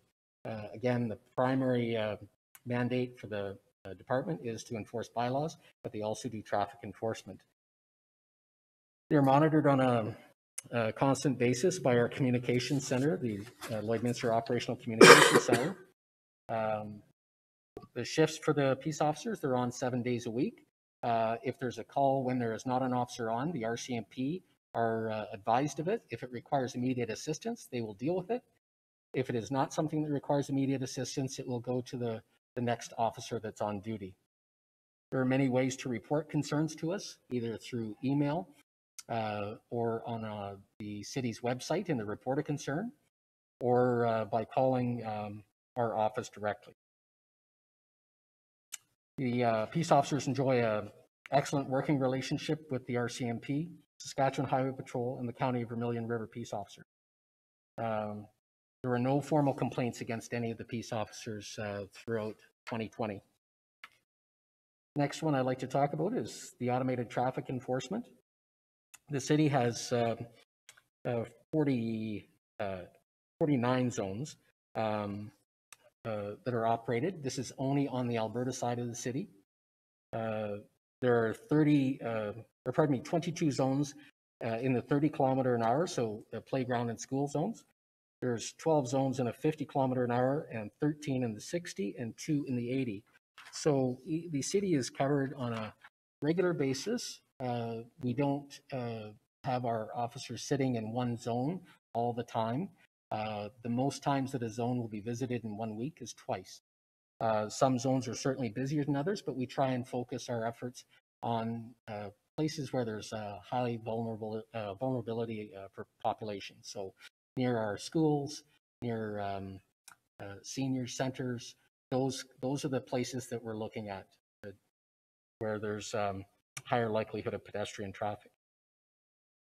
We also comply with the guidelines that are presented by the province. There's a hyperlink in the report that we adhere to, and we have to also report our activities throughout the year to the Justice and Solicitor General's Department as well. We are only conducting speed enforcement technologies at this time. Intersection safety devices that you may see in larger centers are not part of the program at this time. There is a moratorium on any new zones, any new technology from the province. They are examining photo enforcement, and we expect to hear from them in 2021. The total traffic volume, just to give you an idea, in 2019, we monitored 315,963 vehicles, of which 5,241 received a ticket. So there's a threshold, so some will be just over the speed limit and they're not issued a ticket. Once they get to a certain threshold, they are issued a ticket. So that represents 1.66% of vehicles that were monitored received a ticket. In 2020, ticket volume was down significantly, and I'll explain that in just a moment. But we monitored more traffic, 336,466, of which 4,094 tickets were issued to the registered owner, or 1.22%. Part of that is we were not monitoring the 30 zones. Playgrounds were taped off, schools were closed, and we did not go into the 30 zones because of that. Okay, I will just move on to the Operational Communications Center. This is one of our high priorities in the detachment. It's a place that we absolutely must staff. It's critical. We have 2 operators that are trained and are there 24/7. When we're short, we have a pool of casuals that are also trained and fill in. We must adhere to the Alberta 911 standards because it is a primary service answer point within the province. And in addition to that, they also are our policing dispatch, our police administration line, our fire line, and our peace officer line. So if a complaint comes in, whether it be through the regular means on the phones or in the 911 calls, they all go to this center. And the total calls they received last year was just over 77,000 calls. Now, that I just want to highlight, that's the small piece of what they actually do. Because once they receive a call, there's all sorts of systems that have to be checked, data has to be entered. They're speaking to the officers on the radio, whether it's fire, police, for the peace officers. You'll notice that the RCMP is by far the major user of that center, with 87% of the phone calls coming in, and you could expect the corresponding amount of administration work that has to be done with those calls. In addition to that, they're sending and receiving correspondence from other police agencies with respect to warrants and investigations. You can see it's broken down. Police complaint line 66%, police admin line 21%, 911 calls 11%, and then 1% for each fire and municipal enforcement. All of these calls are recorded. Every call that comes in there is recorded. If there's ever an issue, we can certainly look back at that. But as a quality control measure, the supervisor is always going through those calls randomly to check and make sure that policies were followed, that customer service was delivered, that the necessary information was obtained, and then provided to the officers that are responding, whether it be fire, police, or officers. If they do receive an EMS call, it is forwarded on to Saskatoon to Saskatchewan Health. There is a secondary 911 site that's been set up and is operational. It's checked on a monthly basis to ensure everything is working smoothly. The site is located at the City Operations Building on 52nd. It's also a backup center for the East Central 911 based out of Wainwright, who is our reciprocal partner for backup services with the city as well. The RCMP administration section is staff that are provided through the city to the RCMP to fulfill our obligation to provide support staff to the Mounted Police. There's a total of 14 full-time, 1 part-time, and 4 casual positions. They are in the front counter support, watch clerks, the records section, exhibit custodian, court liaison officer, and the general investigation section coordinator. I've worked in enforcement for 32 years now, and I am confident in the abilities of our team. I believe they provide good service to the community, and I know that everyone's goal is to make our community the best place it can possibly be, as safe as possible. Take any of your questions.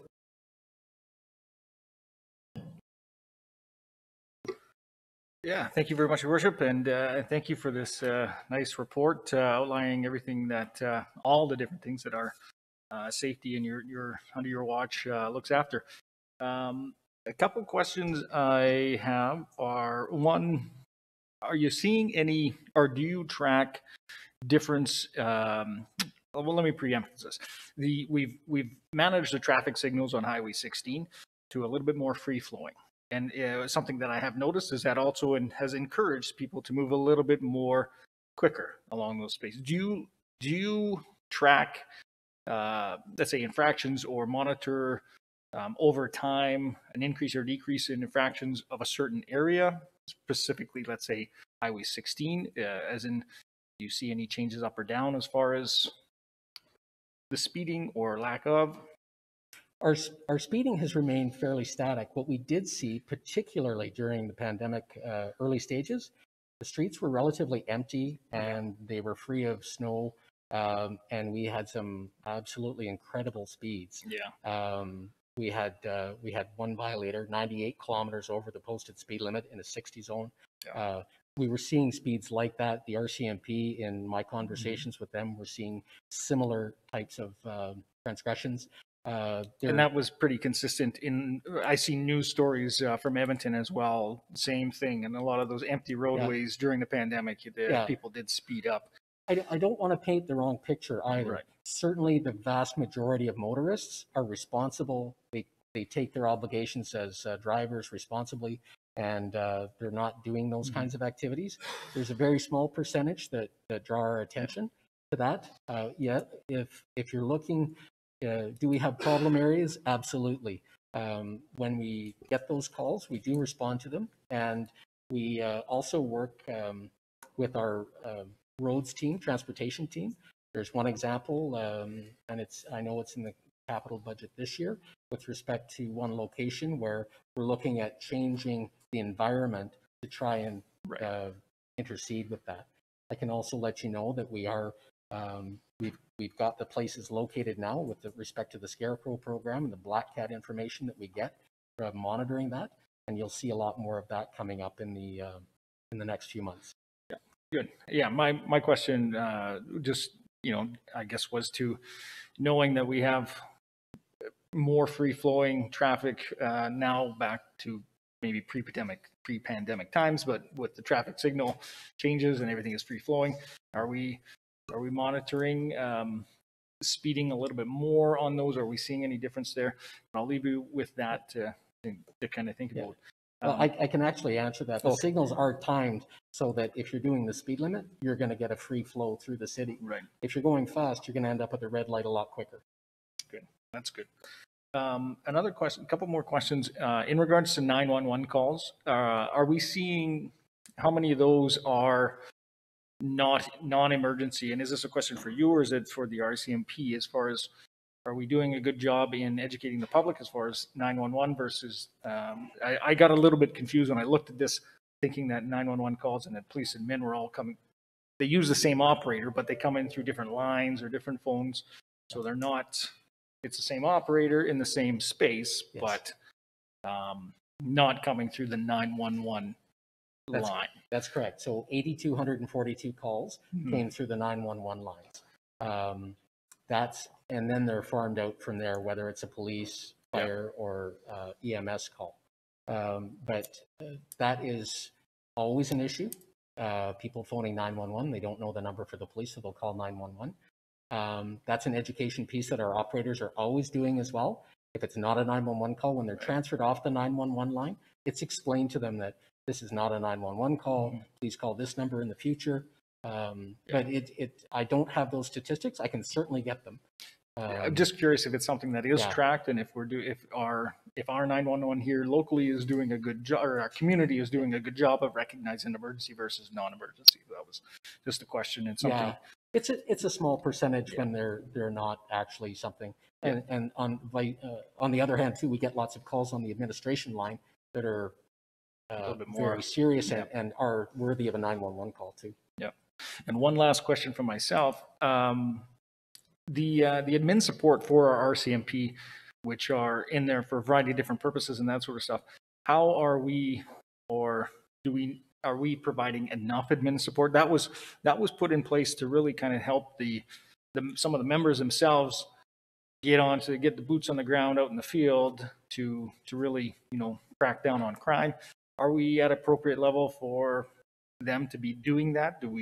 Is there anything we as council need to consider when looking forward? And maybe this is something that will come up through the RCMP quarterly update later on, but do we have the right amount of admin support going forward? You know what, I do believe that is a question to the inspectors. They deal with the operational side of it. We have conversations all the time with respect to how can we deploy the resources we have in the most efficient manner. And I think we're certainly providing good service. But I would defer that question to the inspector to see if we're fulfilling all the needs that he has. Perfect. Sounds good. Thank you. Thank you, Councillor. Councillor Dachek.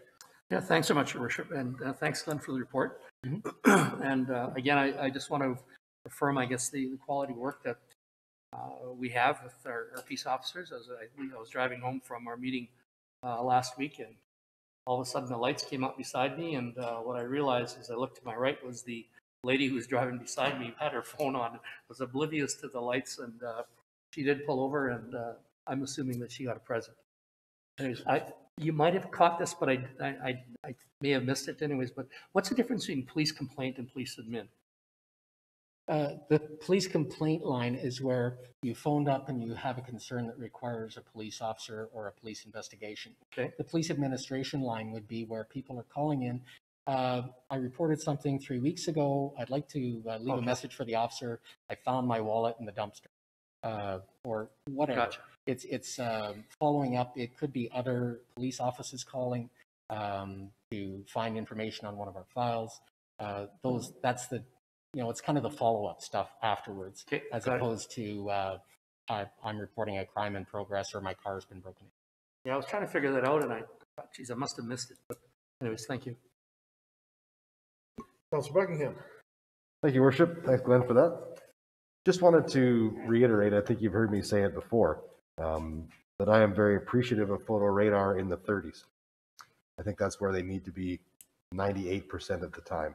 I think that generally people get aggravated when they're close to a transition 60-80 zone and things like that. And we get the emails as council and hear about it all the time. So, and for me, that's that 30 zone in the playgrounds and the schools and all of those areas, pedestrian crossings, all of that stuff is your highest likelihood of a major problem. And I just really want to reaffirm that that's where I want to see these people more so than on Highway 16. I realize that there's places on Highway 16 that we should be as well. But, you know, for me, this is all about public safety more than enforcement. The enforcement comes as we're trying to police public safety. But I really want to say that I want them in those zones as much as humanly possible over a 16 or 17 location. 17, of course, is irrelevant because it's kind of classed as Saskatchewan. But yeah, I very much appreciate those comments, and that's part of the reason that our program has marked units. I think they're very visible, and people know when photo radar's around. And when we park in a zone and don't get any tickets, that's a win as far as I'm concerned. And those zones where we are, there's certainly no lack of comments on social media and stuff. And a lot of them are expressing the same thing that you've expressed. And we do get calls about that and people approaching our operators. Thank you for being out here. You know, you've made it when you've got your own Facebook group, and we have one of those now, the Lloydminster Photo Radar area. So you've made the big time when you've got your own Facebook group. So we have that, but it's I think most people, if you look at it on the surface, can appreciate what we're trying to do with that. And not we're trying to be out there ticketing. It's all about public safety. And when we're in those 30 zones, people respect that. I look to Councillor Wagner. Thank you, Your Worship. And thanks for the report there, Glenn. This was wonderful. I had a question. We lost an officer there a year and a half ago, the Scarecrow, and just wondering how are we making out with those programs? Have we got any Scarecrows back? Have you been using them? Any more missing? No, there's no more missing. That officer is still AWOL, but we certainly would like to get him back. The best part about that program was funded through SGI and a traffic safety grant. We are making sure that the installations that we have coming up will be more robust and tamper-proof to make sure that the officers don't go AWOL any longer. Perfect. Thank you very very much. They stay at their post, so to speak. I'll turn to Councillor Marin and Councillor Torres. Any questions or comments, starting with Councillor Marin? Yes, thank you, Your Worship. And Glenn, thank you for this very good report and for the work of the public safety team. I have a couple comments. So one, I'll just leave with you to think about it. And one is that I hear often from people about the semi-traffic that's coming through on Highway 16 and the speeds in which they're traveling down our roads. And often they're running red lights. And so I've experienced that myself, but I hear that often from residents. And so I'm wondering if there's anything that we can do to slow them down. I don't know if they get tickets when they go through photo radar or not, but we need to find a way to make Highway 16 safer. And the truck traffic seems to be a bit of a challenge. And I don't know what the solution is to that, but I'll just leave that with you. One good thing for sidewalk cleaning, I have some community members in Lloydminster who really want to volunteer, and we're trying to get that organized. And Patrick Lancaster, we've had a good chat about it as well, to do some sidewalk cleaning. And so some of those complaints that you receive may be people who just physically can't clean. Maybe they're healthcare workers or working, shift work, and they simply just can't get those done. And so we have these volunteers that want to be part of making a difference in that area of our city. So maybe that will help you for next year with the number of complaints and also the number of places where you have to go out and ticket them. And then finally, the Lloyd Needs Assessment that was done in 2017 indicated that about 50% of the respondents did not feel safe in the community. And so I think that we're looking at doing another kind of community needs assessment next year. And I'm really hoping that your team will put forward some questions and really kind of dig down a little bit deeper in terms of what makes people not feel safe and how do we address that at a community level so that we can make Lloydminster, the residents of Lloydminster, feel safer in our community. So I don't think I really had a question in there, just some ideas for you to consider. Absolutely. Thank you very much. I do speak quite frequently with our FCSS manager as well as the inspector, and the three of us are very familiar with each other, and I'm sure that'll be coming up in the future. Thank you very much, Glenn. Thank you, Councillor Marin. Councillor Thorson. Thank you, Your Worship. Yeah, more just a comment. It's probably musing similar to Councillor Buckingham, as far as, you know, just ensuring that the zones that we're focusing on are the right ones. When we're talking about long, clear paths where there's, you know, lack of probability that there would be an incident, I understand that someone may be more likely to speed there. So in a way, it's, you know, we want to discourage that. But I often, and I could be wrong, I often only ever see them in those areas. That could just be where I travel though, because I know that they go to those, you know, parks and stuff like that. But it's just one of those areas where I think there's probably the least probability of a safety incident happening in one of those, other than someone doing crazy speeds, which I think that would be a different issue altogether. But at any rate, keep doing what you're doing. I understand that our photo radar is, you know, as far as the business case for it, it's probably the worst business case I can think of, because it's the business that we want to be the least successful, because we want to see people driving safely and we want to have the fewest tickets. So whenever I see we had fewer tickets, to me, that just means it's working. When we have marked vehicles and people know what they look like and they're going to drive slower because whenever they see a city vehicle, I think that's a good thing. So then we have the added benefit that if one of our crews are working somewhere and it's not the photo radar truck, people might just slow down, and that could keep our staff safer. So, you know, I do think it's a great program. I'm still really happy that we brought it in-house the way we did and have that level of control. But it is one of those things that I often, whenever I see it, is only in areas where I think that there's relatively low risk. And I don't have a heavy foot, so I'm not talking about me. I've been told several times that I drive like a, I don't know, Sunday driver. I guess that's the term we'll go. I take my time. So anyway, thank you. Thanks, Councillor. I think the points are well noted. Councillor Diachak. Yep, thanks, Your Worship. So about comment, and I don't know, Glenn, if it was you, but I know we had a member of the public that reached out to me, and I forwarded the information to city manager's office. We had an individual claim there was speeding and whatever going on, and there was follow-up from the city in terms of monitoring the traffic and speeds. And so I'm not sure, would that be you that did that? Those eventually end up on my desk, yes. Yeah. Thank you. Anyways, I just on behalf of the public that was involved in it. So, I mean, I appreciate the fact that, you know, when there are concerns raised by the city, that there's a strategy that we go out and look and monitor and determine, in fact, if some action needs to be taken. So I know it was appreciated by the individual who raised the concern, and the fact that it's there under sort of that review, and we're going to look at those places to check and see, in fact, if, you know, the concerns that are borne out by what people perceive to see. So thank you for that. You're absolutely welcome. Like I say, we have a very dedicated team, and they take their jobs very seriously. I've got a couple myself, Glenn, if I may. Parking enforcement is always one that comes up when I'm in the downtown. Speaking to businesses, that they're always concerned. So where is that? So I know you had highlighted primary bylaws, community standards being, I would imagine, keeping up yards and properties. But where does parking fall into the team's list of sort of issues that they're tackling? There's different types of parking, obviously. Without parking meters downtown, there's time parking on the main street, 50th, and then a block each side where you're only allowed to park for 2 hours. That's enforced during the day when businesses are open. There's not really a need for that. So we do time parking patrols, not as frequently in the winter due to the materials that are on the tires, but there's still 4 times a week, and that doubles through the summer when it's better weather and increased traffic.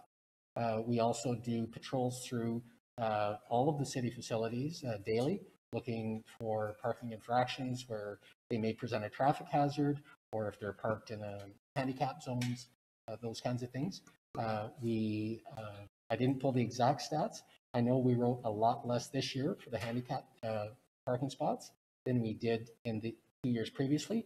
And part of that, I believe, is word got out that the violation penalty went from $100 to $300. It certainly provided a deterrent in that respect. We wrote, I believe, roughly around 70 to 80 handicap parking this year. So parking is right up there. The officers are aware it's part of their mandate. Terrific. And I appreciate the work that your team did working with roads this winter. I know we're trying to work with people and helping get vehicles off the street, because if we get vehicles off the street, we get a better cleaning. And roads appreciate your assistance, I'm sure, to work with two teams that way. Yes. The number of requests for service, basically we've been in that 400 to 450 to 500 per officer. Are we about average to other communities from the perspective how many peace officers we have to the number of calls of service? Are we on an average? I don't know if I want to count them actual cases or files, because I don't think they all result in a file. But where do we stack up? It varies greatly from one community to another. My previous community being a rural community, we did not have that many files per member, but travel time between each is a significant factor. When we look at places like Leduc or Camrose, those that are more comparable to us, we are just about average with those municipalities as far as the number of calls. You have to take into account, sometimes it's a parking complaint and it's dealt with in 5 minutes, and sometimes it's an unsightly property that lasts for 2 months with ongoing interaction between the property owner and the officer. Absolutely. And I did enjoy the opportunity that I've had to be out with the bylaw team as peace officers, and I look forward to doing that again, hopefully this summer if the opportunity arises. From the perspective of the photo radar, I think we discussed it quite thoroughly here, and I think that's the message we want to send. It is public safety service is really what it is. I'll be the first to help vote against getting rid of photo radar, voting to get rid of it if everybody slows down, but it's really a self-imposed operation. If those that feel that they want to speed take their foot off the gas, they'll have 2 less or 3 less employees, because we won't need photo radar. But that's just more of a public service message than anything on that one. Lastly, I want to say thank you for working with East Central 911. I've heard from municipal leaders in the East Central area, and they appreciate us being their backup as well from that perspective, and us working with them. I think it bodes well to regional cooperation, and the East Central covers Wainwright, Castor, I believe, in the special area. So it's a large area that we service from our perspective. And again, it takes teamwork to put that together. So you and I know our IT team and things like that supported that as well. So much appreciated from other municipal leaders that I've chatted with in the past, and look forward to working with us. I'll make sure I pass that along to them. Thank you. And I think other than the 911, I've been there and had the opportunity to visit the center, and the call volumes that come in and the team that's there, very dedicated. And I know it's not the easiest job in the world. And, they make it look easy on TV compared to what actually happens in our call center. So again, thank you to that staff, because they're removed. They're not out publicly facing. They don't get the opportunities to get thanked very often. So please pass on our thanks to them for the work they do 24 hours a day. And it happens each and every day. So thank you very much. Thank you, Your Worship. Any other comments or questions? Thanks very much for the report, Glenn. Thank you, Your Worship. Thank you, Council.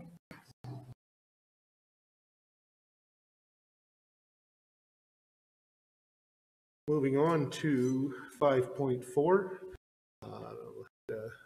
See the inspectors here. So through the city manager to Inspector Lee. Thank you, Worship. For our RCMP quarterly update, Q4 2020, I'll ask Inspector Lee Brockman to come forward and present.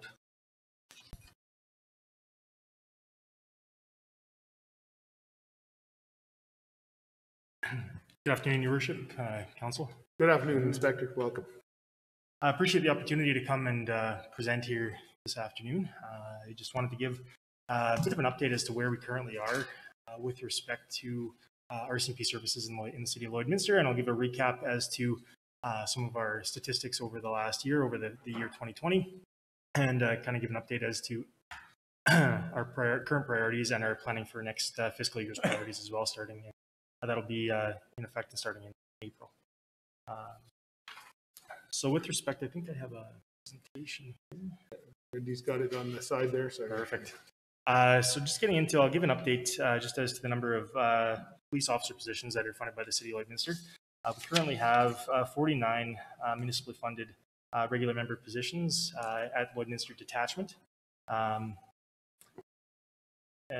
Of those 49 positions, we have one hard vacancy, meaning that the position is vacant and awaiting staffing action to fill that position. We have currently six soft vacancies, and by that I mean members that are positions that are filled, but the members are away on long-term medical or parental leave or things like that. It's important to note that when we have positions that are soft vacancies, they go into a different cost center, and the city isn't funding those directly. Currently, we have 2 members on modified duties on working some administrative light duties, primarily in our callback unit right now that we've had going since last March of 2020. And so we have a total of 43 unrestricted members. We are awaiting 2 members to be transferred in the spring and summer of 2021. So we'll be excited to have those members join our team as well. They're the anticipated members that are coming in do have some experience, so their laterals in from other areas, which will be good. We are also waiting for 5 members to transfer out of Lloydminster Detachment. As happens from time to time, members transfer in and out, and that's part of that. One of those members is our Police Dog Services member, Constable Plant. He has been promoted and is in the transfer process out. And we are working with our staffing people to make sure that we have a timely replacement for Constable Plant as soon as we can, recognizing that Police Dog Services is an important service here in Lloydminster. And we do have plans in place for a dog service in the interim as well, should there be an interruption in service. One of our school resource officers, Constable Siddell, has been transfer planned out as well. That happened fairly recently. And there is an interim plan in place as well in consultation with LPSD in relation to that, so we can keep both SRO positions going in the interim until we can find a permanent replacement for that position. And our traffic member is leaving us in April as well, and his replacement will be identified shortly. There won't be much of a transition period there at all. Inspector, can I ask you a question just on the police dog services? I would assume that that's a lot tougher position to quickly replace than any of the other positions that are within the RCMP. Yes, it's a highly specialized position. There's only so many police dog services trained members that are in operation, and there are regular training programs for new handlers as well coming to. And so when members are identified to become police dog service handlers, they go to our training center in Innisfail, and then they get a posting from there to a different facility usually. And not only is it a specialized service, it's a specialized training, and I know that those members put in horrendous hours and have to do a lot of volunteer time with dogs before they get to it. So I know that it's a tougher position to fill. So I wish you luck in getting us a new one. Yeah, we're proactively working with staffing to make sure that there is as little gap as possible to the localized service, recognizing that there still will be a plan in place for interim services.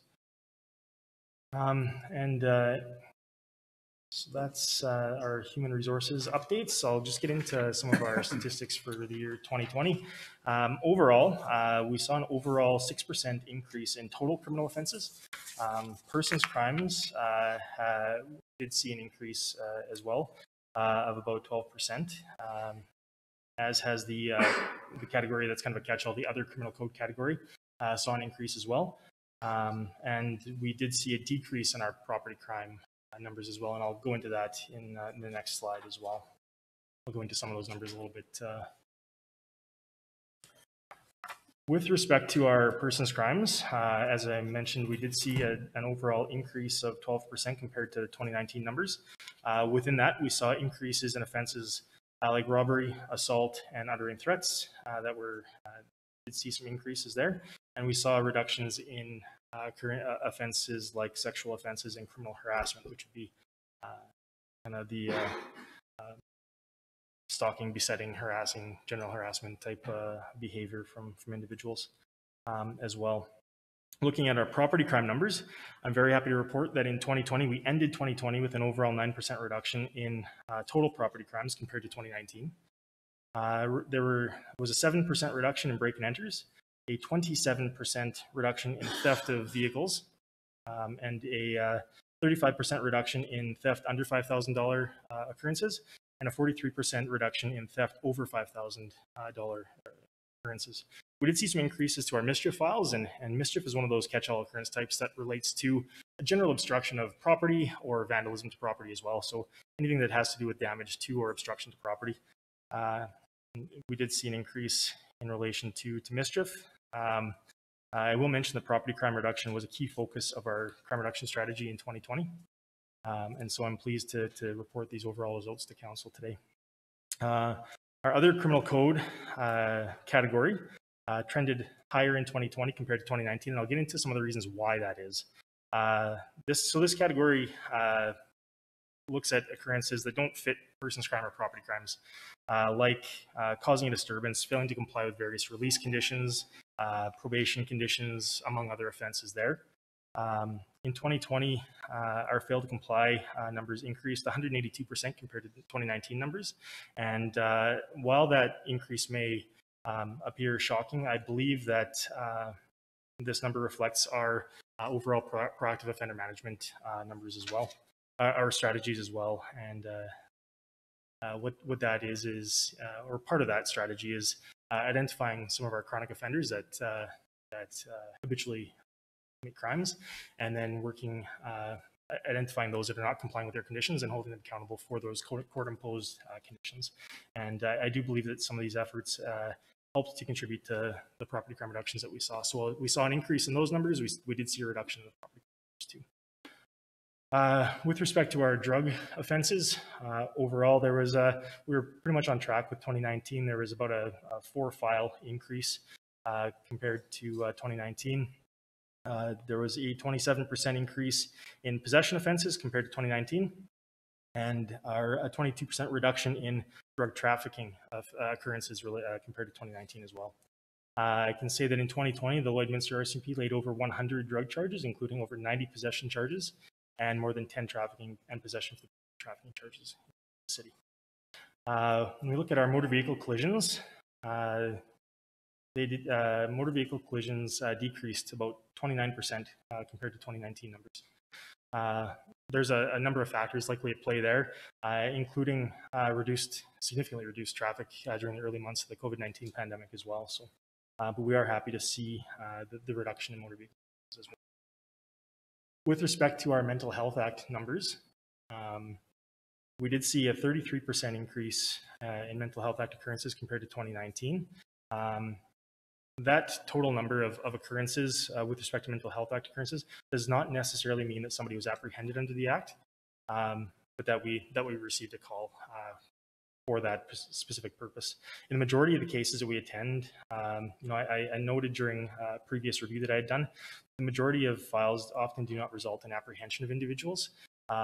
In the majority of cases that we attend, there may be concerns related to maybe some underlying mental health conditions, and those individuals are likely better served. The police may not be the appropriate authority to deal with that person at that point in time, or have the authority to deal with that person. And in those cases, referrals to mental health professionals is important. There may be a few factors that contributed to the Mental Health Act numbers that we saw increasing. 2019 was a stressful year with job losses and the pandemic and isolation and a number of factors as well that could have brought this to the fore. So we'll just go on to the next slide and give council an update as to where we're currently sitting with our detachment performance plans. These are the priorities that we set at the beginning of our fiscal year. Our fiscal year starts in April and goes until the end of March. So we're currently ended Q3 and we're into Q4 right now. So I'll just go into the next slide there. Community engagement is one of our priorities, and some of the metrics that we're using for measuring our success in achieving or enhancing community engagement is the number of formal public consultations and also the number of informal public connections that we're making in the community too. So I can report that 2 virtual town halls were completed in partnership with the City of Lloydminster. These online town hall campaigns titled Let's Talk Policing were rolled out in November 2020, and we're currently in the last week of our second one that will end on March 1st of 2021. I think those are, because we can't gather as we normally have been, those virtual town halls are providing us with the opportunity to connect with people and hear diverse or hear views from people who may not have also had the time or been able to attend in-person town halls as well. So it's kind of giving it a different perspective on doing town halls for sure. Our informal public connections, those are done by regular media releases. We're trying to do more and more of those as well. And our school resource officers are as active in the schools as they can be, considering the current pandemic situation that we're in. I'm also reaching out to some of our diverse communities in the broader community of Lloydminster as well. And in 2020, the Lloydminster RCMP established a Diversity and Inclusion Advisory Committee as a consultative mechanism to further enhance trust and build relationships with diverse communities in Lloydminster as well, so we can hear more fully hear the voices of the people in our community too. One of the purposes of the committee is for participants to act as ambassadors for the larger community and to inform the RCMP about policing and community safety from various points of view in the community. Building trust and understanding is, I believe, the foundation of good community relations and critical to the RCMP's success moving forward. Looking at one of our other priorities of enhancing road safety, one of the ways that we did that this year, or that we're currently doing that this fiscal year, is to look at distracted driving. And I can say that currently we have the RCMP to date in 2020 laid 153 distracted driving charges in the city. So we focused on enforcement as well as some education as well in there. Distracted driving is related to collisions, and so we believe that by enforcing distracted driving laws, we're aiming to change drivers' behaviors in order to enhance road safety by reducing collisions overall. So that's kind of the nexus there. And as I noted before, we did see some reductions in collisions as well. I will mention a couple of other aspects related to traffic enforcement that have recently come to be, and that'll be on the next slide as well. Coming into force December 1st, 2020, in Alberta, there was Bill 21 came into being, and that's new provincial sanctions related to impaired driving. So now the police have the discretion to either lay administrative penalties and or a criminal driving charge as well. Some of the decisions that may factor going to a traditional criminal charge as opposed to administrative driving sanction are things like, are there kids in the vehicles? Did it result in a collision? Did it result in a collision with injuries or death? Things like that. So whether there's some aggravating factors that would necessitate more of a necessity to bring the person before the criminal courts. And with respect to drug impaired driving, potential drug screening device candidates, I reached out to RCMP Traffic Services and were advised that a couple of our drug screening device candidates were piloted, but have not yet met the needs of the RCMP. And so right now, primarily, we are relying on standardized field sobriety testing and drug recognition evaluator testing as the primary tools of detecting drug impaired driving. There is a new candidate, I'm told, awaiting Health Canada approval for a screening device, but in the meantime, SFST and DRE tests continue to be our primary tools in relation to drug impaired driving. When we look at our crime reduction strategy, primarily property crime reduction, some of our goals were to reduce our break and enter numbers from 2019 totals, and we did. We have achieved that reduction that we were aiming for there. We also saw a reduction in motor vehicle theft of 27% as well. And with respect to drug charges, like I mentioned, we did lay over 100 drug charges in relation to that occurrence as well. And for our clearance rates, for break and enters, our goal is to get the clearance rates up to 26%. And we're currently, progress to date, sitting at about a 22% clearance. What's clearance rate? So clearance is how we clear files, either by charge or some other means, extrajudicial sanctions or out-of-court measures, something like that. So they're solved and some sort of process is applied, as opposed to being unfounded or unsolved. Thank you. We also recognize that as part of our crime reduction strategy, that many issues related to criminality have complex underlying factors that require multi-agency collaborative response. Police aren't often or sometimes not the best resources to address these types of social problems, but we can be a player at the table. And so we are involved with the hub table, for instance, aimed at providing resources to those individuals with acutely elevated risk factors. And so we are at play with those types of collaborative efforts as well. and we will likely be taking more of a wraparound approach in collaboration with partners in the coming fiscal year as well to evolve our crime reduction strategy and not be solely enforcement. And one of the things that we're looking at there is identifying factors related to whether there's some factors related to gang violence and things like that in our community, and kind of evolving our crime reduction strategy in that manner to meet the needs of the current trends that we're seeing. One of our other priorities is supporting employee health and wellness, recognizing that in order to make the community safe, we need to be keeping our people healthy and well. And we did a number of initiatives in 2020 that enhancing employee health and wellness as well. So that is the update currently with our current priorities. We are also, I've developed a strategic planning committee to start planning for and consulting with the community for the next fiscal year's priorities for 2021-22. Planning is underway with that right now, and external consultations are being conducted as we speak through our town hall and our diversity and inclusion advisory committee as well. So based on feedback from the community, we're going to take that information and data and roll that into planning our priorities for the next fiscal year so that we can ensure that we are being responsive and our service delivery is responsive to the needs of the community. And I guess I would just ask council to consider if there's anything that they are hearing from the constituents here in Lloydminster that might need to be included in next year's plan as well. Please let me know. So that wraps up my formal presentation. I'm open for questions and discussion as well, Your Worship. Thank you, Inspector. Of course, RCMP and that are just absolutely vital and critical to our community and the safety of our residents and taxpayers. And I appreciate all the work that is done through many different levels around you. I asked the question to Glenn just before you stepped in, and I'll ask it to you as well. How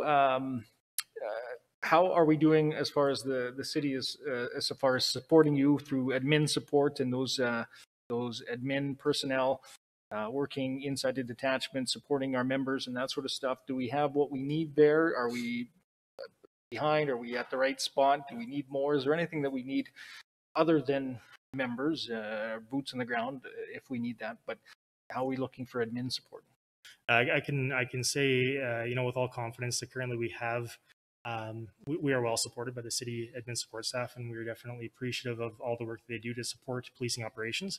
I believe that the Lloydminster Detachment has one of the better degrees of representation of admin support to police officers as well currently right now. Recognizing that there are multiple different business lines and jobs within admin support, but right now, we do have a number of individuals that are all, there to support operations, and ideally, and the goal being to make sure that operational police officers are on the road in the community where they need to be. Yeah, good to hear. I think the only other question, this will be the year that a CERT will be coming to town, and how does that affect your level of policing here?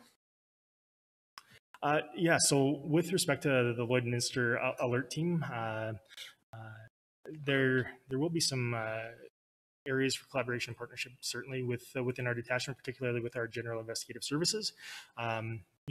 With alert having more of a localized and regional focus, their focus may be a bit broader than potentially ours would be. So I think there is an opportunity there for collaboration for our individuals in our plainclothes units and investigative units to continue doing some of the, a lot of the work that they've currently been doing, so that we make sure that, our foot's not off the gas locally, right? And working in collaboration with alert for that larger, broader focus as well, recognizing that, occurrences happening in the broader region can have an impact in Lloydminster as well in terms of policing and safety.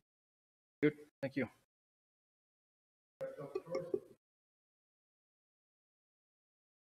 Thank you, Your Worship.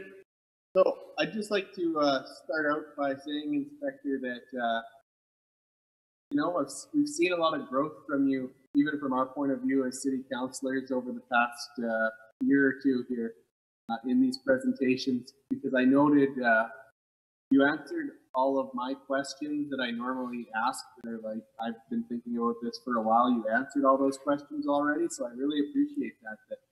There's very little in terms of asking about the crime reduction type things that you're doing in the hub model and stuff like that. So just thank you for what you guys do, and even thank you for the way you're presenting it, where you're putting the information out there, and I think it's really important. One of the things I was just curious about was you mentioned the committees as far as diversity. Is that something that's RCMP wide, or is that an initiative being taken on by your detachment? I believe that it's going to be gaining some traction with the RCMP divisionally and nationally, but it was something that I did start here locally first. Just looking at ways that we can reach out to the broader community. Well, I would give you a pat on the back for that on its own. You know, there's definitely, the past year has had some difficult conversations started, and I know we've talked about that at past meetings. But you following through and doing things about it, I think, says a lot about the type of leader that you are. So thank you. Thank you. Councilor Godchuk. Thanks, Your Worship. Thanks again, Inspector. Again, a lot of the things that you provide information in the detail, and your comments really answered a lot of the questions. As I look at this, there are a couple of things that occur to me. One is that we're living in an environment where our province is looking at an Alberta police force. And I'm very proud of the work that you do and the quality of life that our city enjoys at this moment in time.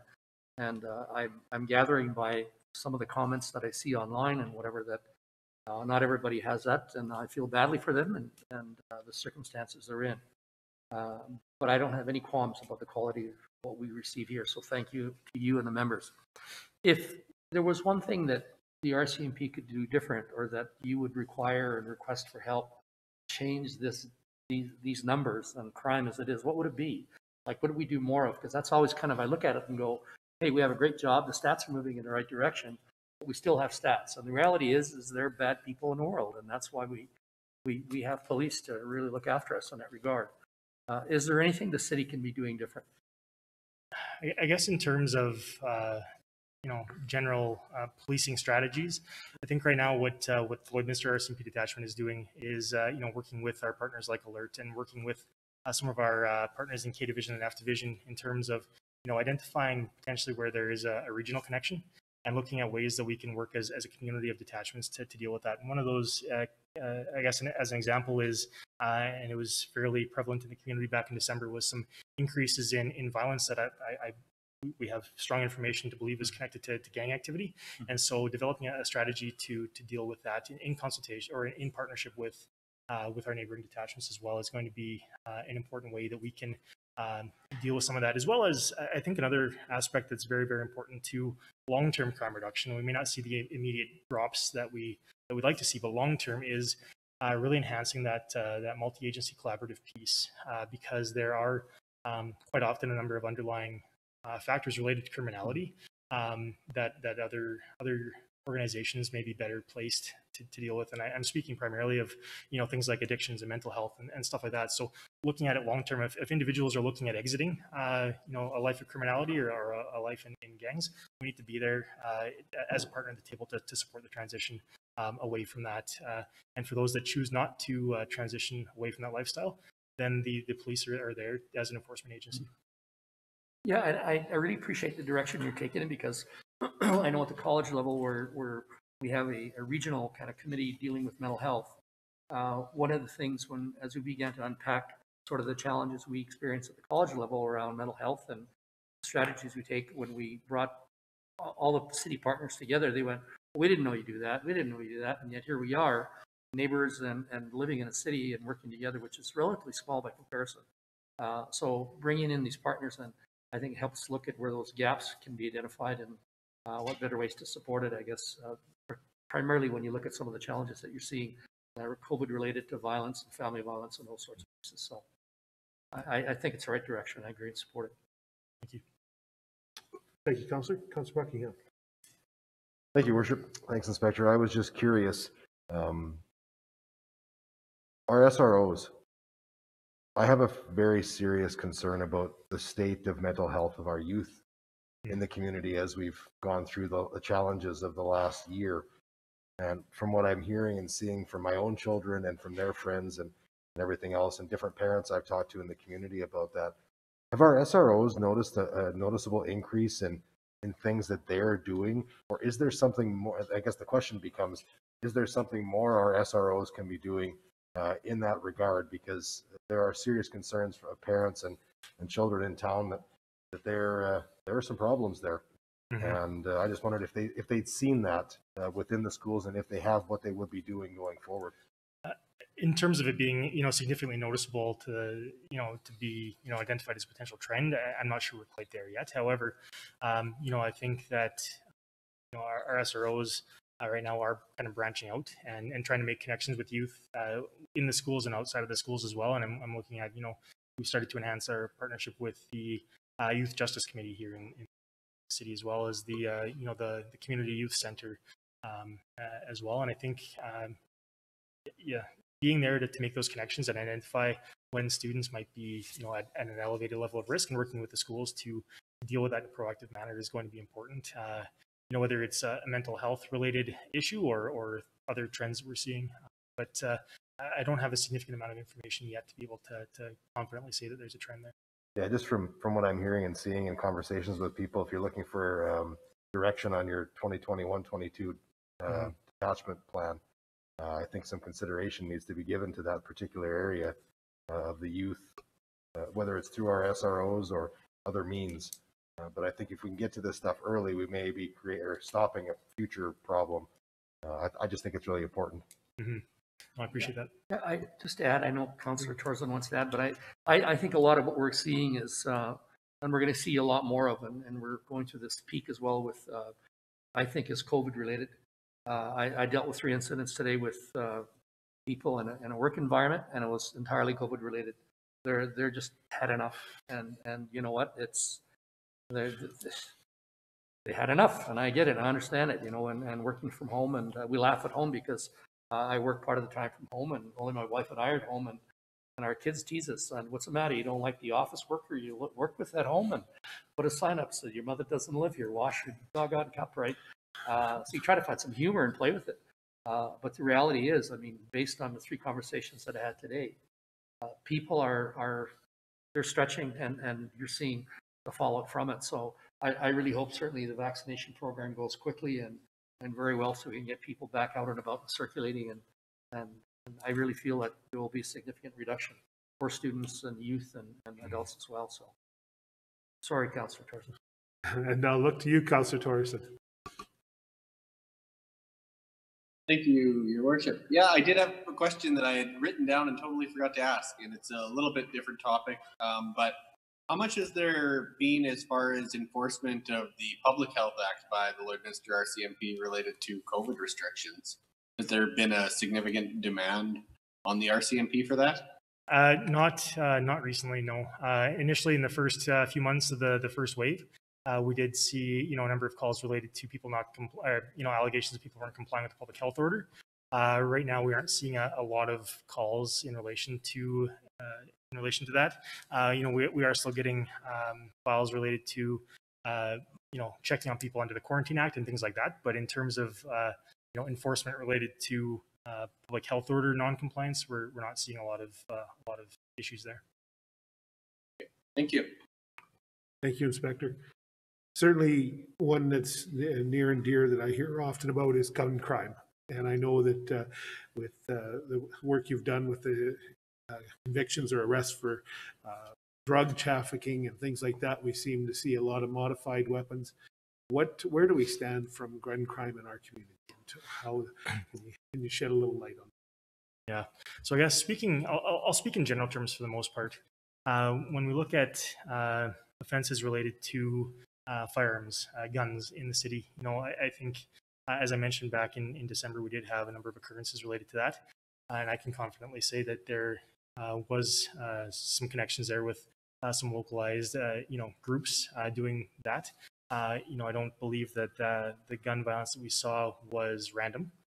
However, there is still the potential for innocent bystanders or people that aren't involved in this type of lifestyle to be hurt. Quite often, I guess, speaking generally, what we're seeing is firearms that are recovered from individuals, chronic offenders, individuals involved in violence, quite often are, the firearms may be stolen. The firearms quite often are unrestricted firearms. Firearms are sometimes unrestricted firearms that are modified, either have the barrels cut down or stocks removed, that type of thing, to make them prohibited. And those are some of the trends that we're currently seeing. In terms of the proportion of gun violence to any other type of violent occurrence or other types of weapons, I can also say that by and large, while guns are becoming more and more prevalent, it seems there are other weapons that are involved in the commission of crimes as well. Thank you, Inspector. Any other, Councilor Whiting? Yeah, thank you. One question that came up in my mind after a comment you made about the Quarantine Act, and something that there's the enforcement of people not obeying the other one, the Public Health Act, and then there's a Quarantine Act where people are. So is there much resources going to that? Like, do we have many people that need to be quarantined here that the officers need to attend to check in on, or? No, it's not. It's certainly not an everyday occurrence. Yeah. They are few and far between, especially now that we're months into restricted travel and that type of situation. And quite often, it's just a matter of the public health authorities haven't been able to contact the individuals, and so we just swing by and have a chat, make sure they're complying and isolating as they need to be, and that's about the extent of our involvement usually. Okay. It's not much. My question was then going to roll into if that is something that our municipal bylaw could check in on and take off your plate. With respect to the federal act that falls under our purview, with respect to the Public Health Act, there is some collaborative responsibility there between the RCMP and safety. Okay, thank you. Councilor Marion, did you have a comment or a question? I do.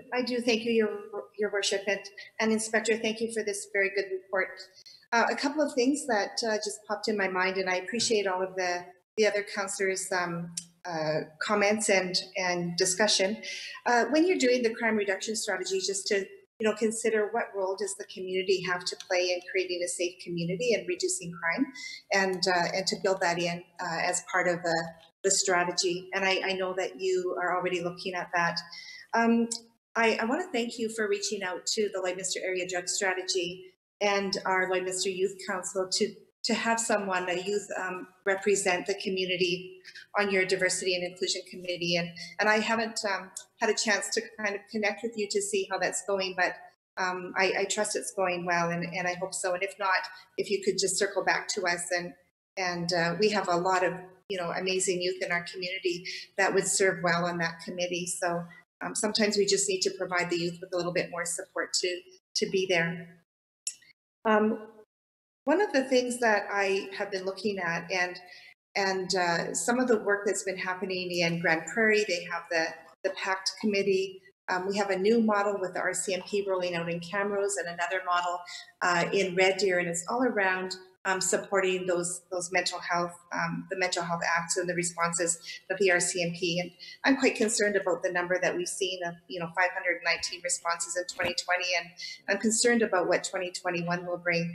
So I'm just curious if you've been considering any of those types of strategies and reached out to community agencies to partner on an initiative like that.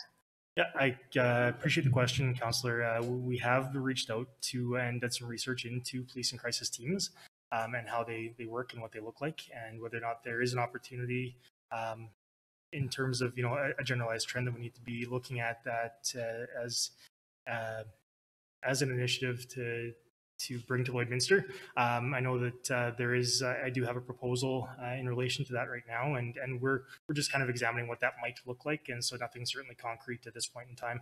But we are, aware of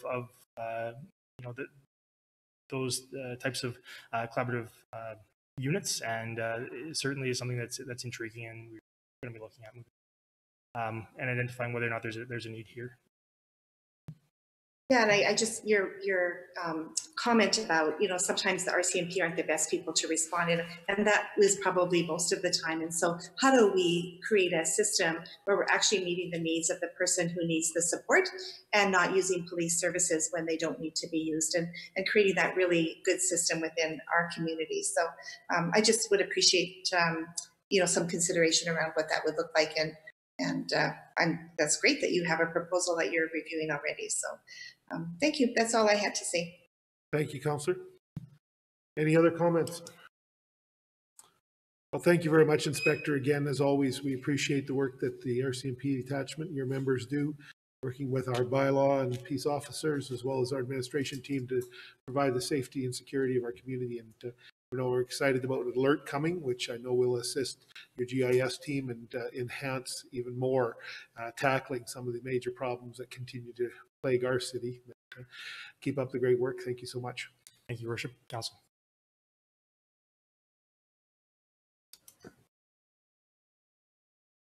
Moving on to agenda item 5.5, I'll look to the city manager. Thank you, Your Worship. For 5.5, accessory building or use electronic vehicle charging station DC3 Direct Control District, I will ask Anthony Andre to come forward and present.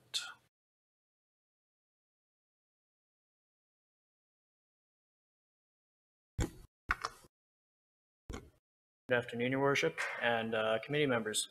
Good afternoon, Anthony. The purpose of this report is to provide the committee with information pertaining to a development permit application for an electric vehicle charging station proposed within the DC3 Direct Control District. The charging station is proposed to be located at 7401 44th Street within the Cornerstone Shopping Center and includes 8 chargers. EV charging stations are used to provide electricity required to propel an electric vehicle. Charging stations, such as the ones proposed, are capable of providing a much quicker charge to the electric vehicle than a standard household outlet. The applicant intends to provide approximately 1,100 charging stations across Canada, necessary for long-range travel in an EV. Lloydminster is the link and halfway point along Highway 16 between Edmonton and Saskatoon. This application is best defined as an accessory use, which is considered permitted within the district. The applicant would be responsible for obtaining any electrical permits required for the installation.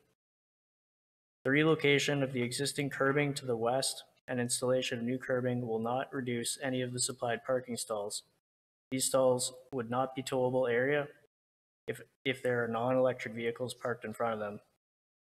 As all development within the DC3 district must be approved by council, this item will need to be brought forward to a future council meeting for a decision. Thank you. Thank you very much, Anthony. Look to council members for questions or comments. And I guess this, I'll say it was just a wait. It was a matter of time before someone came along. So I'm glad to see this happening, because there are more electrical vehicles showing up, and if it gives people the opportunity to visit our city, stop, charge, and shop, it's a great thing. So I look forward to it. But Councillor Whiting. Yeah, thank you. It's new to me.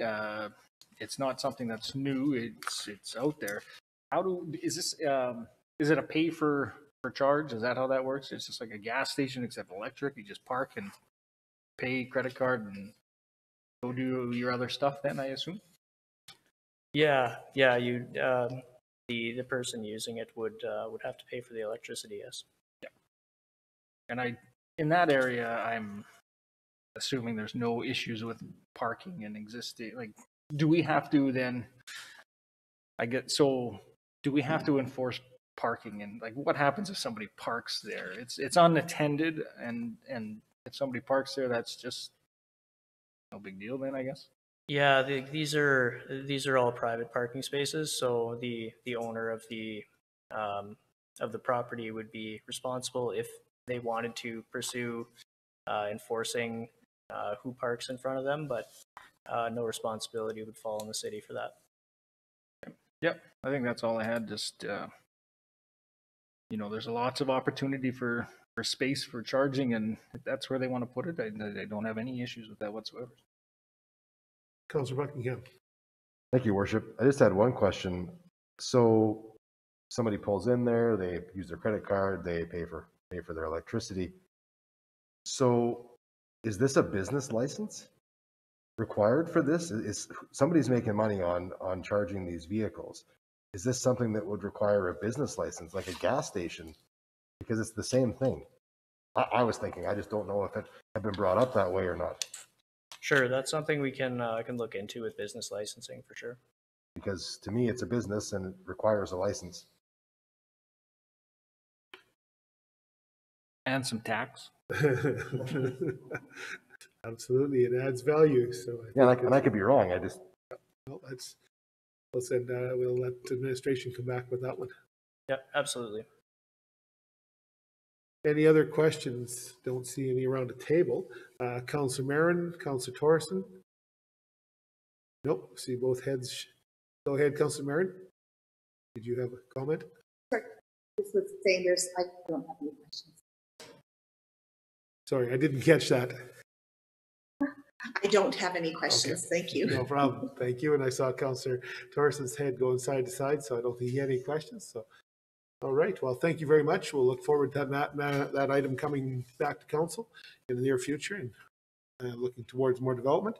And I believe, Anthony, you're up for the next one for 5.6. The city manager through to Anthony. The purpose of this report is to provide the committee with information relating to an application submitted for an accessory use within the DC2 Direct Control District.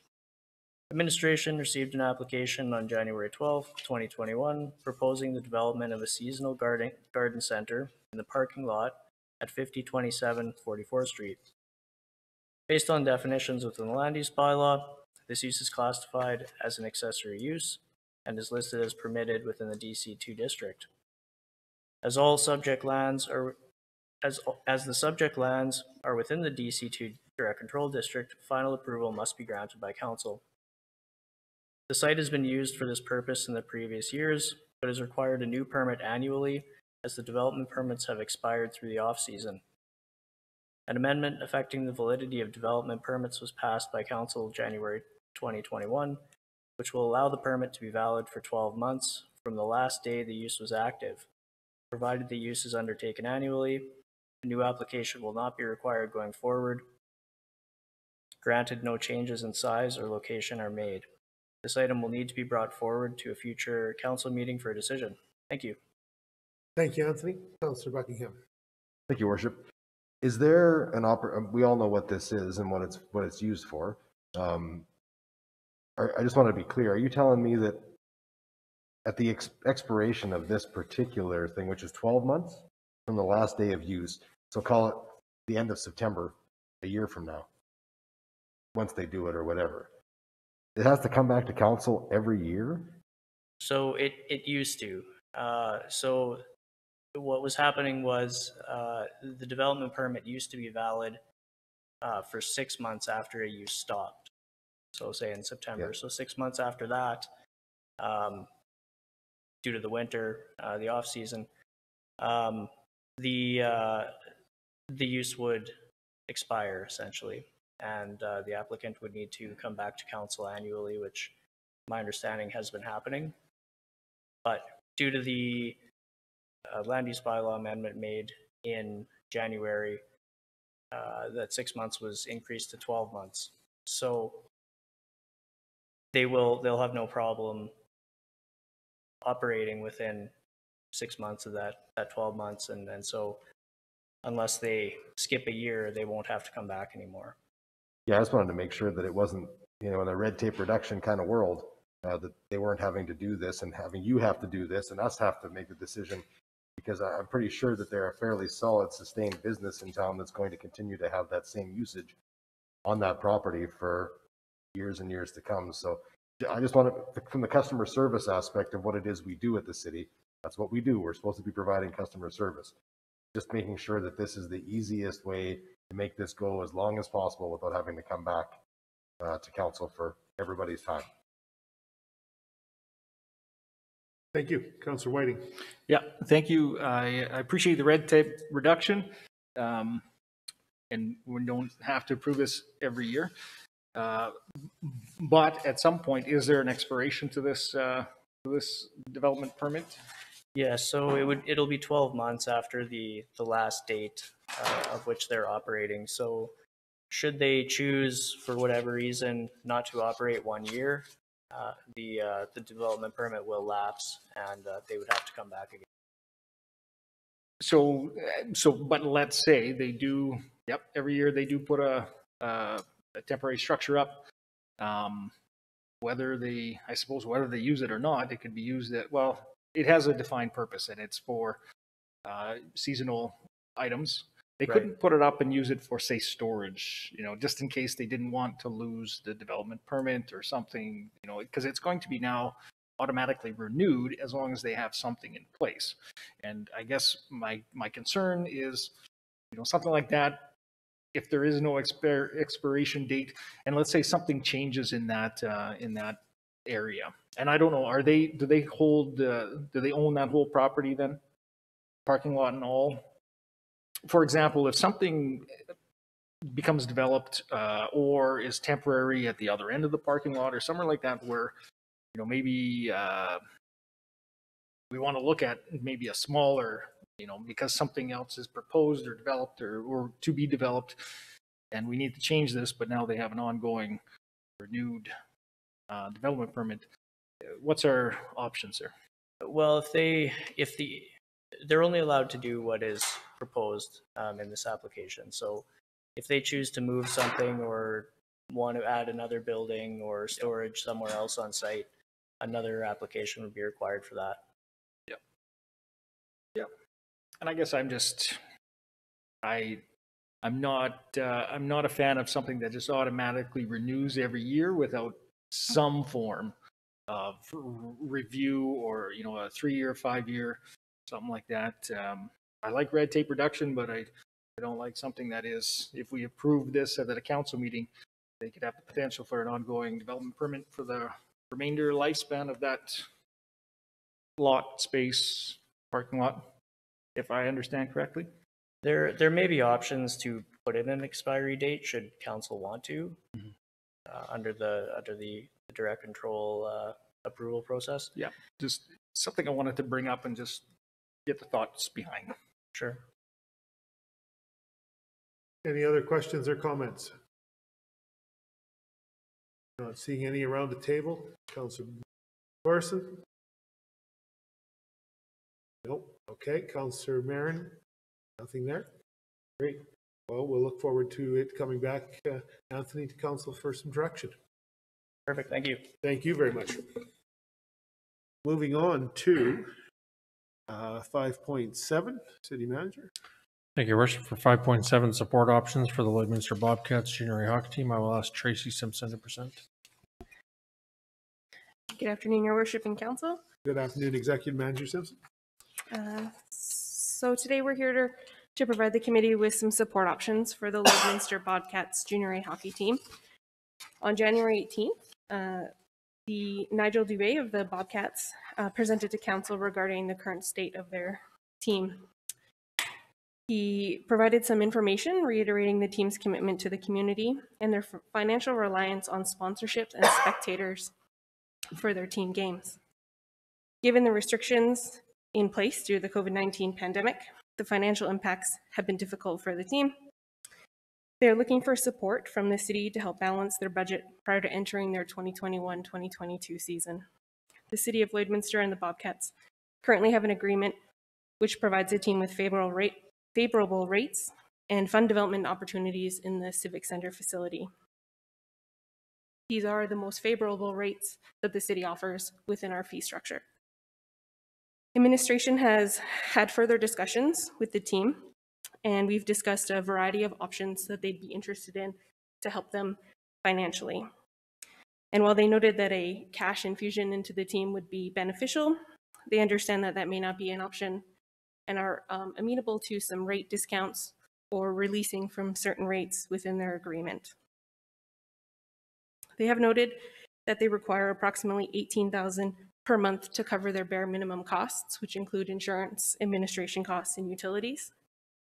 This does not factor into any additional costs that will be associated with their return to play plan.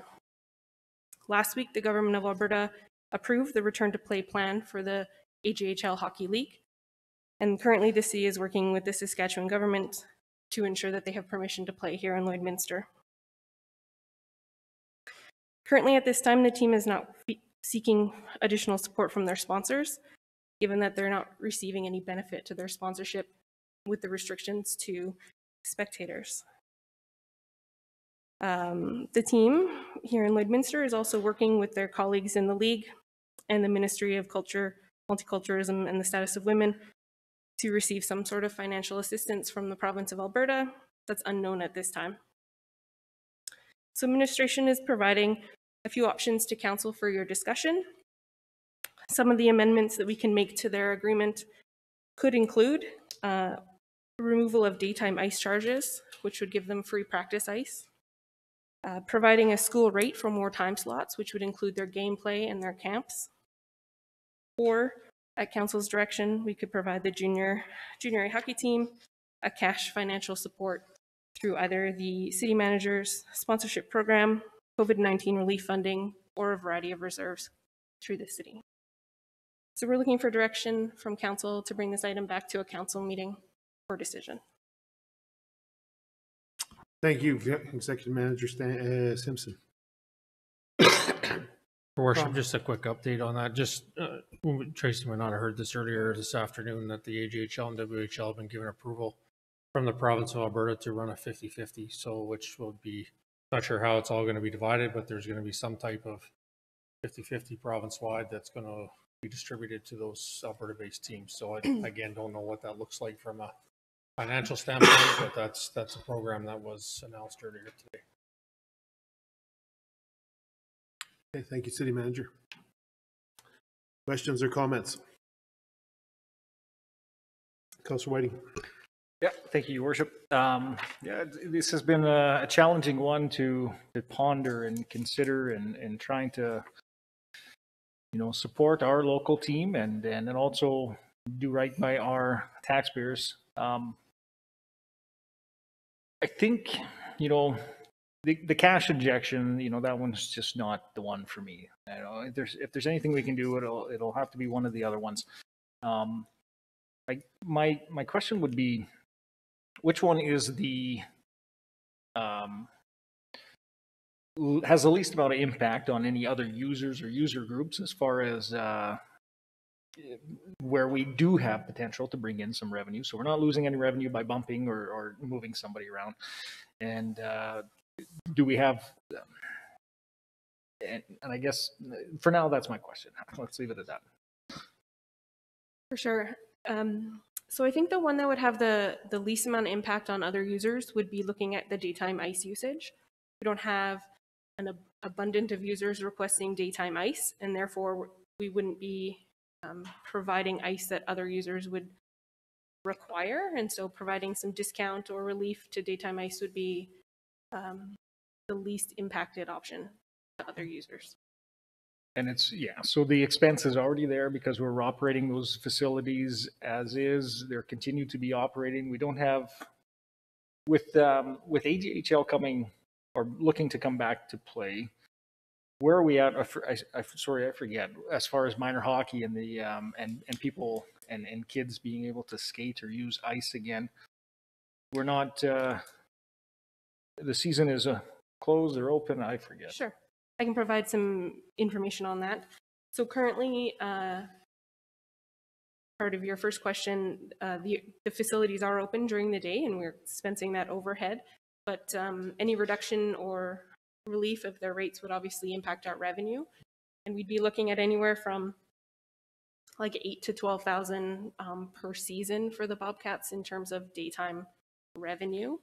That's total what we receive from their practices that are during the day.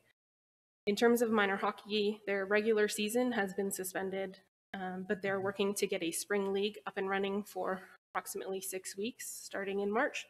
And so we're going to see some usage and some revenue from that program. We also have a spring hockey program that is independent of minor hockey that's currently booked in the facilities and hoping to run throughout the spring. And so we are seeing usage through those programs as well as some other private groups and private bookings. we heard of some other communities doing some of the things that they have done. Some of them they did supply a cash injection, that sort of stuff. And I guess what would like to know is, how do we compare as far as our ice time agreements and dollar values versus other teams, to know, my worry is that we give whatever organization it is, whether it's in this sports or hockey field or whatever, that we give an opportunity or a discount in a rate, and it stays there, or it gets built in, and then it continues onwards, and then gets forgotten that it is a discounted rate. And the next thing you know, we're discounting a discounted rate. So I'd be interested to know how we compare to other similar municipalities with their AJHL teams, or I guess another type of team or similar, and with our current rates. So our current agreement with the Bobcats in pre-COVID world is a fairly favorable agreement within the league. Now, I haven't seen all of the agreements for every team, but the ones I've seen suggest that ours before this pandemic was one of the better ones. Now, some teams have made some changes to those agreements and have brought them. Some are more favorable now than ours, with some communities giving free ice time for practices and games, but lots of them are coming down to kind of the same level that we're providing. Right. One of the things that really fluctuates from community to community is the value of those advertising and sponsorship revenues. And so you can look at ice to ice what deals we're getting, but really in a larger center, those sponsorship opportunities have higher value, and so it's hard to compare.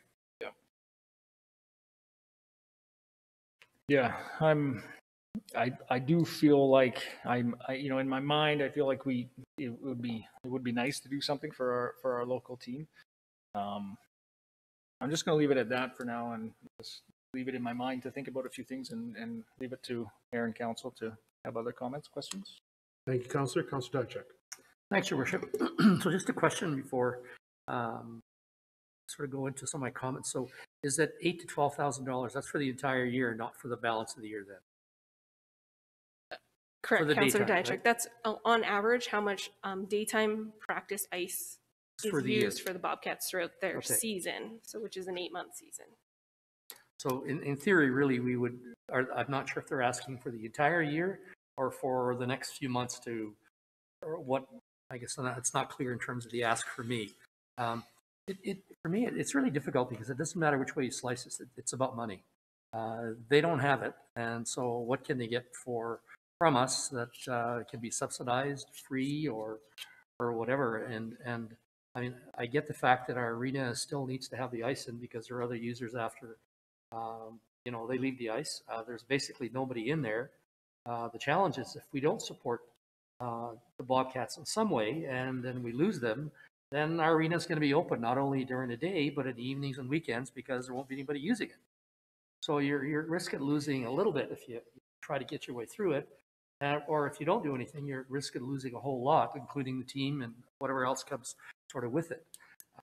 I think Bobcats in many ways are part of the city identity. We call it a community team, and yet I'm not really sure how that's really defined because my understanding is they're individuals who put money forth to say they're part owners, and I try to wrap my head around that, which I don't quite fully understand. So it's in my mind making the decision around this to support them. Should we do something? Morally and ethically, I feel we should. The one that's most palatable, I guess, at this point is that the daytime ice time would be the least, I guess, offensive, if you like, in terms of providing the supports. We've had people come in here who have tax bills for their restaurants. How important are some of these restaurants to the identity of our city? At what point do you start cutting those hairs and those lines so finely around what's part of the community, what's part of the city, who owns it, who really should fund it? I think the amount, if we're looking at, a solution that's from, let's say, even January to the end of the season, would be somewhere, I don't know what the number would be, but if it's $8,000 to $12,000 for ice, the amount we'd be expected to contribute would be somewhere between $4,000 to $6,000. Somewhere in that ballpark, because I'm assuming it'd be half the season. roughly that we'd be looking at adding in there. So I'm not opposed to that amount. I don't know if that's what they're really looking for in the final analysis, but that daytime ice would have in my mind, the least sort of repercussions for us in terms of cash outlay, and the most palatable. I would certainly like to see what the community owners of the team are doing as well. And we've been through this even when times are good. And that's another part of the discussion where, the team has struggled to survive in the past. So I don't know what the team is doing different. I mean, certainly I've heard good things about the manager, Nigel, and the coach has sort of got the house in order, if you use those words, I guess. But now here comes another challenge. So I'm wandering around now, but I mean, the most palatable choice for me would be the daytime ice of all of them at this point. Extra manager. So I have a couple of comments. I think one of the things that are open for discussion today with council is whether you want to do a short-term support or whether you want to amend their agreement, which doesn't expire until 2024. And so those are two different scenarios that are on the table for discussion. The other thing to keep in mind is as we look to the end of that contract in 2024, we're going to be quite a few years closer to a new facility that will impact the Bobcats. And so the way we support them might look totally different in a new facility, especially around potentially sponsorship and advertising and some of their spaces in the building. And so it's not something we can deal with today, but something to keep in mind that what we do today might not be a long-term solution. And just to add to that, I guess if the Bobcats fold and leave and go elsewhere, well, we need the new facility in the way that we dream of wanting to have that facility. That would definitely impact that planning process, yes. Councillor Buckingham. Thank you, Worship. Yeah, I think for me, it's that daytime ice and making that a short-term thing and not really amending the long-term agreement. I think that's a very good thing. I think we're going to run into some extra costs that we need to consider as well, because if I'm not mistaken, the ice would come out of the Civic in April on a normal year. And the AJHL's return to play plan puts them playing well into May. So we will have some higher overhead costs, I would think, than we normally would in this type of year as well. I think from a planning and financial perspective, we need to keep that in mind. But I think that daytime ice on a short term until we see where we're going would be the way I would want to go, and showing our support to them in that way. So one of the things we're waiting on is a schedule of what their season might look like if they get back up and running in terms of game schedule and practice schedule, because it's going to look a little different. And our arena staff and the IMT staff have been working on a plan of how that visiting team impact will be to our facility, because we know it won't just be the overhead of operating the facility, it'll be downtime pre and post game where we have to sanitize and ensure no crossover with visitors into the facility. And we just don't have answers to those yet because we don't have those details. Yeah, and of course the AJHL is out saying we know what's going into May. That much we do know. But you bring up a great point with the extra facility requirements that are going to be needing there, and still no opportunity for fans to watch the game live in-house. So no, and my understanding is the province of Alberta was very clear that no spectators will be allowed right till the end of season. Yeah. Good, thank you. So just if I might, just on that note, so does that mean they have to play at the Civic? We're looking at all the scenarios right now, what it would look like if they played at the Civic, what it would look like if we shut the Civic down and they played at the Sports Center. The Service Sports Center. Until we have more understanding of what their schedule will look like, it's hard to answer that question, but I know our rec team and IMT are looking at all the scenarios to find out what the best one would be. Yeah, because I'm just thinking, the cost that we heard about keeping the ice in place. I mean, we don't need to keep all of them in play. We're able to focus on playing in one area. Because if the fans are not an issue, then it's more the ice and not the. Yeah, the one issue right now is on the visiting teams and how that would impact other people in the facility if, for say, they played at the Service Sports Center. So they're looking at all of those options and we'll make the best choice. Absolutely. There's multiple pieces to this puzzle.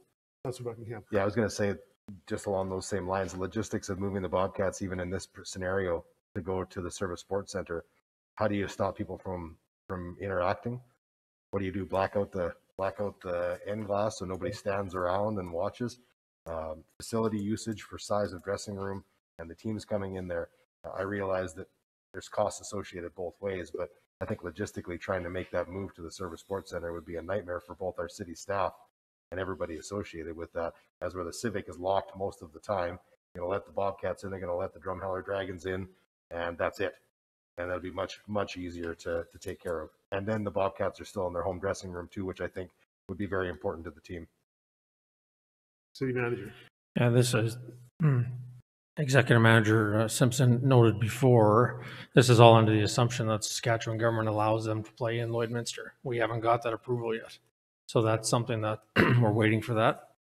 All the information's been forwarded on to the provincial government, and we're waiting for that response back. So there's a number of, that's probably the biggest hurdle we got to get through for our city anyway, prior to even, we're getting all the details and trying to do the behind the scenes work, but that is probably the biggest hurdle that we're going to have, as the SJHL has not received approval yet, from my understanding, to operate. So.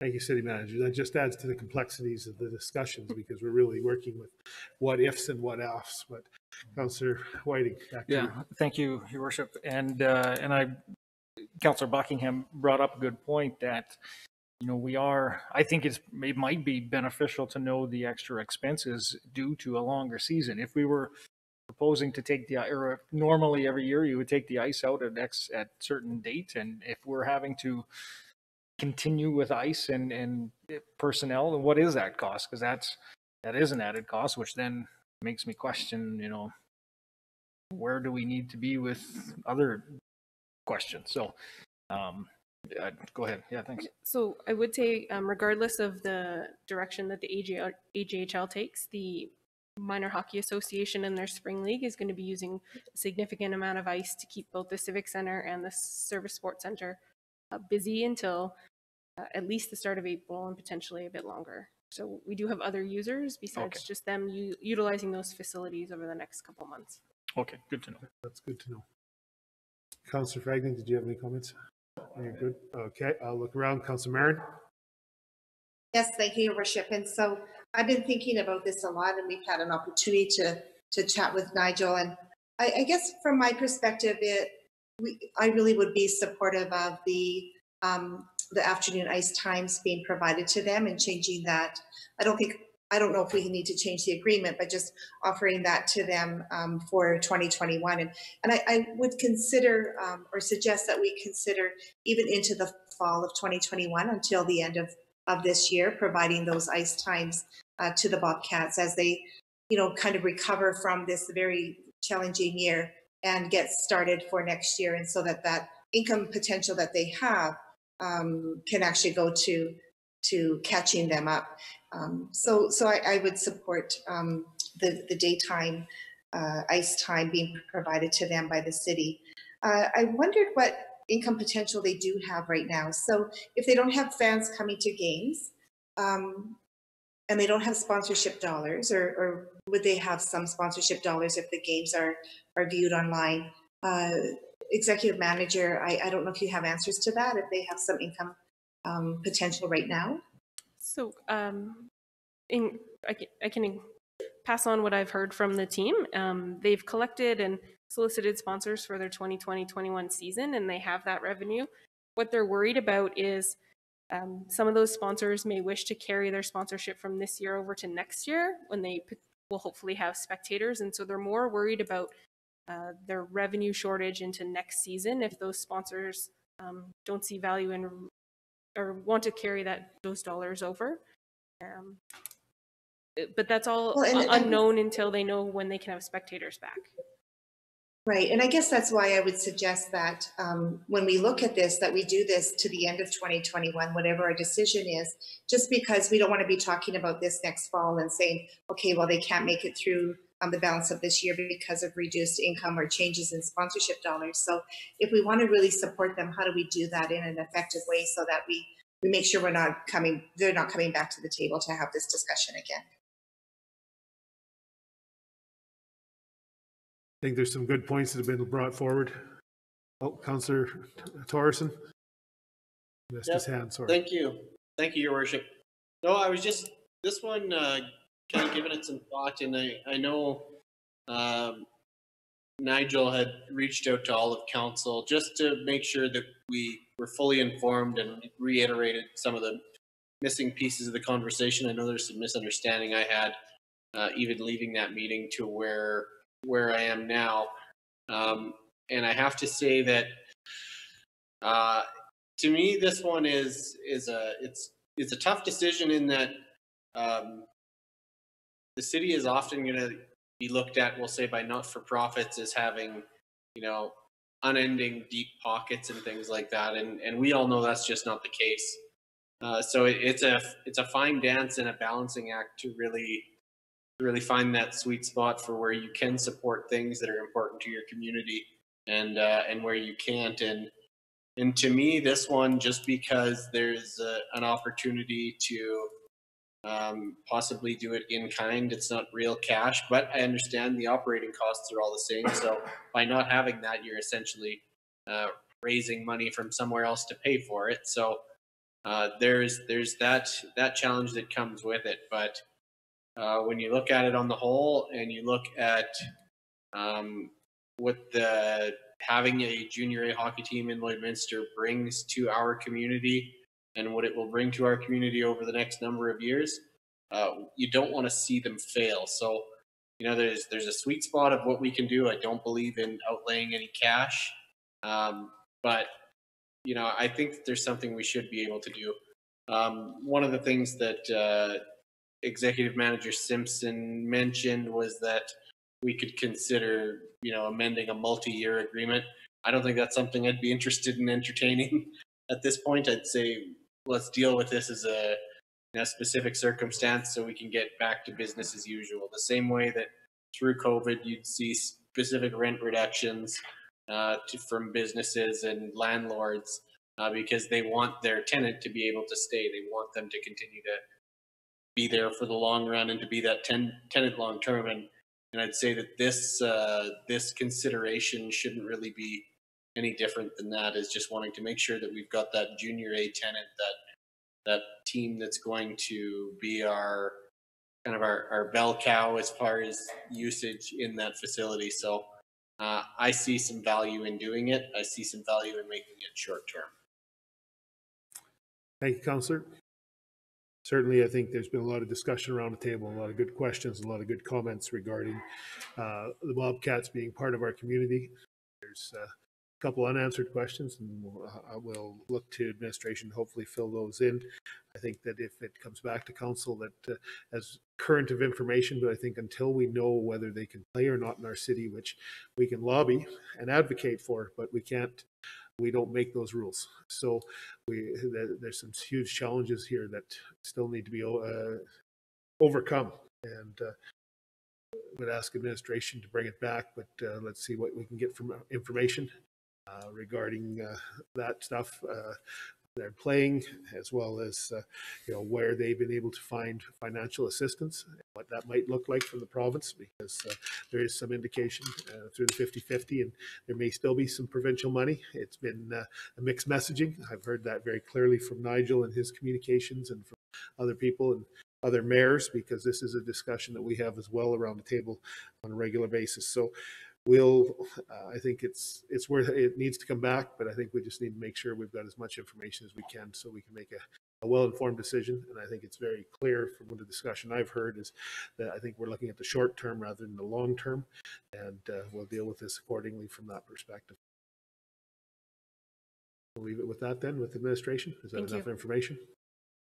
Yes. Yeah, we're hoping in the next few days we'll have at least a response from the Saskatchewan government in terms of what that, you know, the permission part looks like, and then from there this will come back on the March 8th, I guess, and we'll bring back something. Should have a lot more information and the final information then in terms of what it looks like for this season anyways. Absolutely, I hope so. Thank you, City Manager. Thank you, Executive Manager Simpson.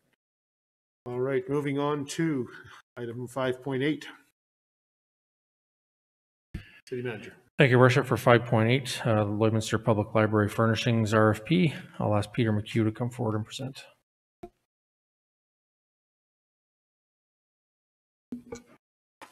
Good afternoon, Peter. Good afternoon. I'm here to provide an update on the Lloydminster Public Library relocation. We posted a bid for an RFP on the for furniture on the 12th of February with a closing date of March the 4th. The scope of the furniture RFP includes office workstations, computer workstations, shelves, tables and chairs, and quite a number of the items are very library specific. The review team is anticipating finalizing the review process by March the 12th, 2021.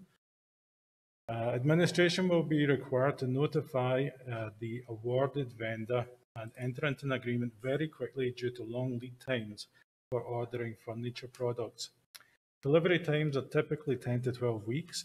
However, due to the COVID-19 pandemic, the industry has seen some increased delays.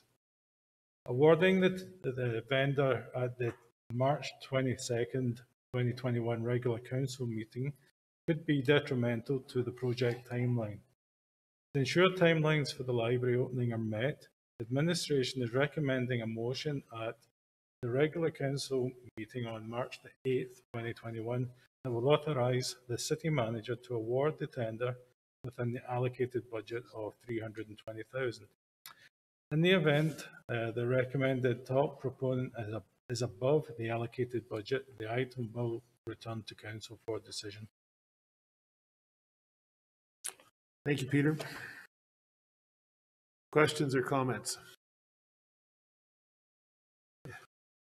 Councillor Whiting. Yeah, not so much a question, but just more a comment on just the supply chain in general throughout for a variety of different products is just so backlogged, and timelines are drawn out, and it's unfortunate, but so yeah, I have no problem with ensuring that we can have the furniture in place and a proper grand opening of our library, and yeah, I'm okay with this.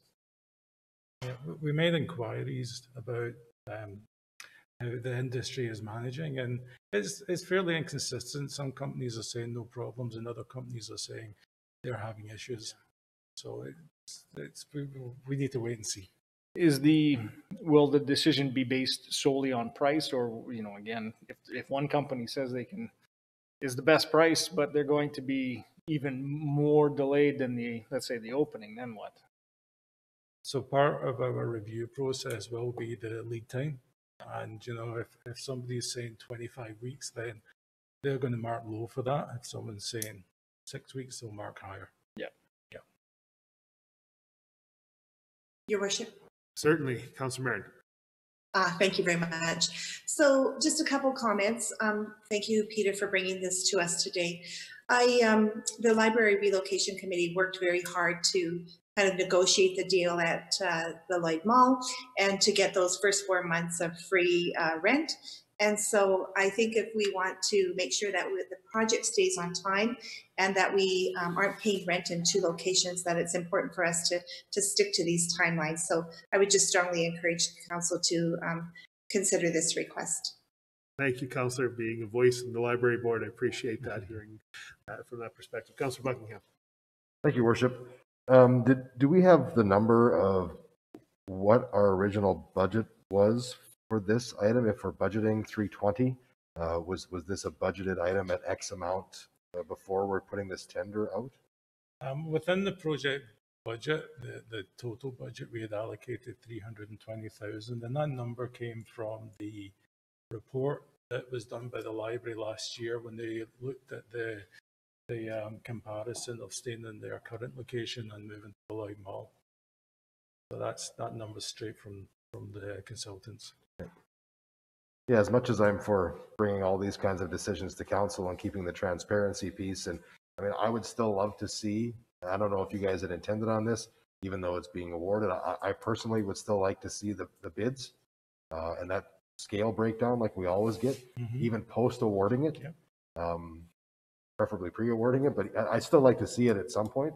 And I think we're sticking to our open and transparent governance piece by bringing this motion forward to say this is what we're looking at doing. But I would still be interested in seeing that. And that should be absolutely fine. All we're trying to do is just speed up the process to minimize the wait time, so we can provide that after the fact. Thank administration for bringing this forward. I have heard from other businesses that deal in other industries, and this is what Pete shared with us today through administration. This is nothing new. People are running into 4 or 6 months supply deadline or extensions on supply. We heard from local businesses trying to find plastic containers for takeout delivery in the restaurant business. Shortages. So it is concerning, and I think that as Councillor Buckingham mentioned, I think transparency is at the key part, and if administration can share, as Pete has already done, it's going to be a request for proposal, I believe, or an RFP bidding with some scaling, so price will play a part of it. But as you said, if it's 25-week delivery versus someone's 8-10 weeks to meet our deadline, it would make it for $50,000 as long as we're within budget. That's the difference of getting our library opened and not paying rent and having people standing there saying, why didn't you guys get this together? Because that's a responsibility we all have. So from that perspective, so I certainly appreciate it. I guess that the other option that is always, that was offered in some discussion with administration, is we could have an emergency council meeting. But I think that I leave that to council, because I don't want to rule that out, that a special council meeting would be called to hold that. But again, that would have to be scheduled in and made arrangements. So I just want to lay that possibility out there for council to be aware that that is an option that can be done. We have to give a significant, or not a great deal of notice, but enough notice. Is just a matter of organizing it and making sure you're available to attend that meeting if that's what you chose, versus giving permission. And I have no problem going with what's been proposed, but I just want to make sure all the options are laid out to council. Councilor Diashak. Thanks, Your Worship. I think as Councillor Buckingham has pointed out, is there are 2 elements to this. One is there's a transparency, and the other is making sure that we're still spending our money using the decision-making process we have, and that involves that process where we review the tenders and all the proposals. So I think as long as that tenders and the report comes back to council after, then everybody have the information. I'm trying to order just 2 small tutorial packages that if I get them in by March, I might have them for the end of June. Yeah, we don't know at the moment. And so it's insane, and this isn't a big, this isn't a big project. It's $15,000 or something, but anyways, it's supply chain. Yeah.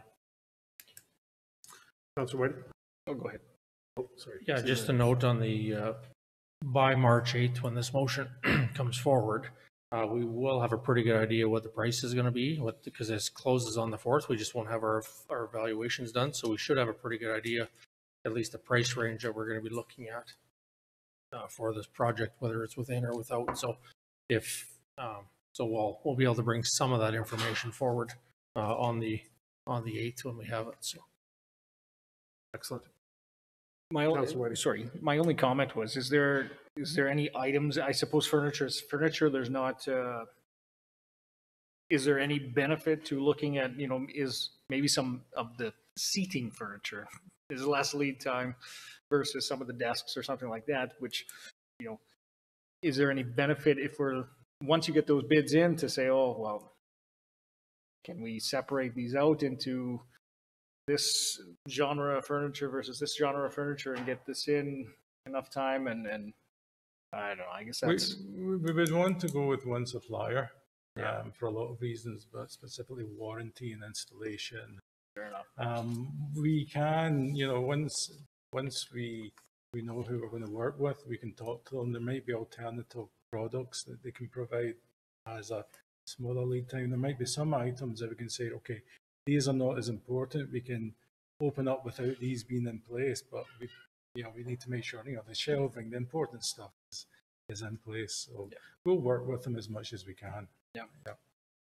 And I think, if I may just say that some of the items, of course, don't have to be there, but it's nice to be there. But for the desktops and all of those stations that will have IT kind of work that, they have power outlets put to them and some IT work, those will all need to be there before the library can open. So it's important that we keep this moving forward. Thanks, Councilor Marin. Councilor Torres. Thank you, Your Worship. Yeah, just with this particular item, I could understand having a little bit of wiggle room over the process in terms of what it normally looks like and what we could do under the special circumstances that we're in now, so long as it's not the rule and it's truly the exception. So, you know, if council was able to grant the city manager the ability to do this in this instance, and we ensure that there's follow-up and that you know, we can have that same kind of process of showing what happened with the bids and everything after the fact, as though it was at a regular council meeting, because generally speaking, council has not traditionally gone against what the recommendations are of the staff doing procurement. So I could see, you know, very much that it's not going to be a huge issue if we grant authorization, so long as city manager brings it back to us and shows us, okay, guys, just so you're aware, and we can show the public, you did authorize me to do this. It ended up coming in at this. This was the scoring, and we ended up going with this vendor for all these. Just the follow-up piece. And somebody may have said that already. I apologize if I missed it. I think you're kind of in those tune, but it never hurts to reiterate that very point, because I think that's the point of the transparency that Councillor Buckingham had originally discussed. Any other comments? We'll look forward to seeing something at the March 8th council meeting. Thank you. Thank you very much, Pete. Moving on to agenda item number 6, 6.1. I'll look to city manager. Thank you, Your Worship. For 6.1, bylaw number 6-2021, tax penalty bylaw, I will ask Scott Preddy to come forward and present.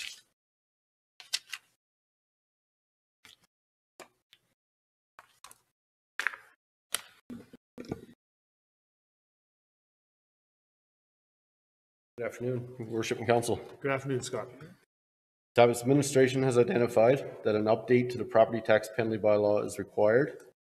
The property tax penalty bylaw number 18-2019 was passed on September 9, 2019 and took effect in January 2020. Due to the COVID-19 pandemic, the property tax relief options plan was passed by council during the April 6, 2020 regular council meeting, extending the property tax deferral date to 2020. An amendment to the property tax penalty bylaw was brought forward and approved on April 20th, 2020 to incorporate the property tax deferrals set forth in the property tax relief option plans. Administration has identified the need to adjust internal process timelines for budget revisions and mill rate bylaw. Currently, finance is completing year-end processes. At the same time, budget revisions are required for the mill rate bylaw. By adjusting the penalty dates from July 10th to July 25th, and extending the mill rate bylaw approval dates to June, this will allow for more time between process deadlines. With the extension of the dates to further in the year, additional revisions will be accounted for in the mill rate bylaw, ensuring that the mill rates are set with fewer changes to the assessments and tax levy after. Tax notice will be mailed a few weeks later than in previous years. The bylaw requires tax notices are to be mailed 30 days prior to the first penalty date. So just some changes from the current one to what we're bringing forward now. It's just, first one's just a change in the name from the property tax penalty bylaw to tax penalty bylaw, and that's just for consistency in the definitions. Additional clarification on the penalty date, proposal to the new penalty dates, and this bylaw would also repeal bylaw number 18-2019. So options will be the first ones that the committee accept this report and bring it forward to a further council meeting for decision. Option 2 will be the council request more information and the item be brought forward to a future council meeting. Or 3, that council requests information and the item be brought back to the GPC. I'll pass it back to you, Your Worship. Thank you, Scott. Excuse me. I'll look for questions or comments from council. Councillor Thorson. Thank you, Your Worship. Yeah, as far as, you know, the process for finance and everyone going through, I think if we're pushing out the date in which we intend to actually set the mill rate bylaw, to me it makes perfect sense to allow people, as you know, as long as we normally would, to allow them to gather up the funds, get things figured out to pay. Even though I believe that a lot more people are either going through their financial institutions or doing, you know, regular payments directly to the city or through those agreements. I was just curious on the other penalties. So have the dates moved at all on like the September, November, January, April, like for the tax arrears? I understand why they wouldn't necessarily move at all. But for the current year taxes for the September 25th and November 25th, are those different dates? No, we're recommending that we would move them all to the 25th, just for consistency, so people wouldn't be confused on the dates. Okay. The July one is the only one that's really impacting the processes for finance and for our team. But just for a matter of consistency, we'd like to move them all to the 25th. Okay.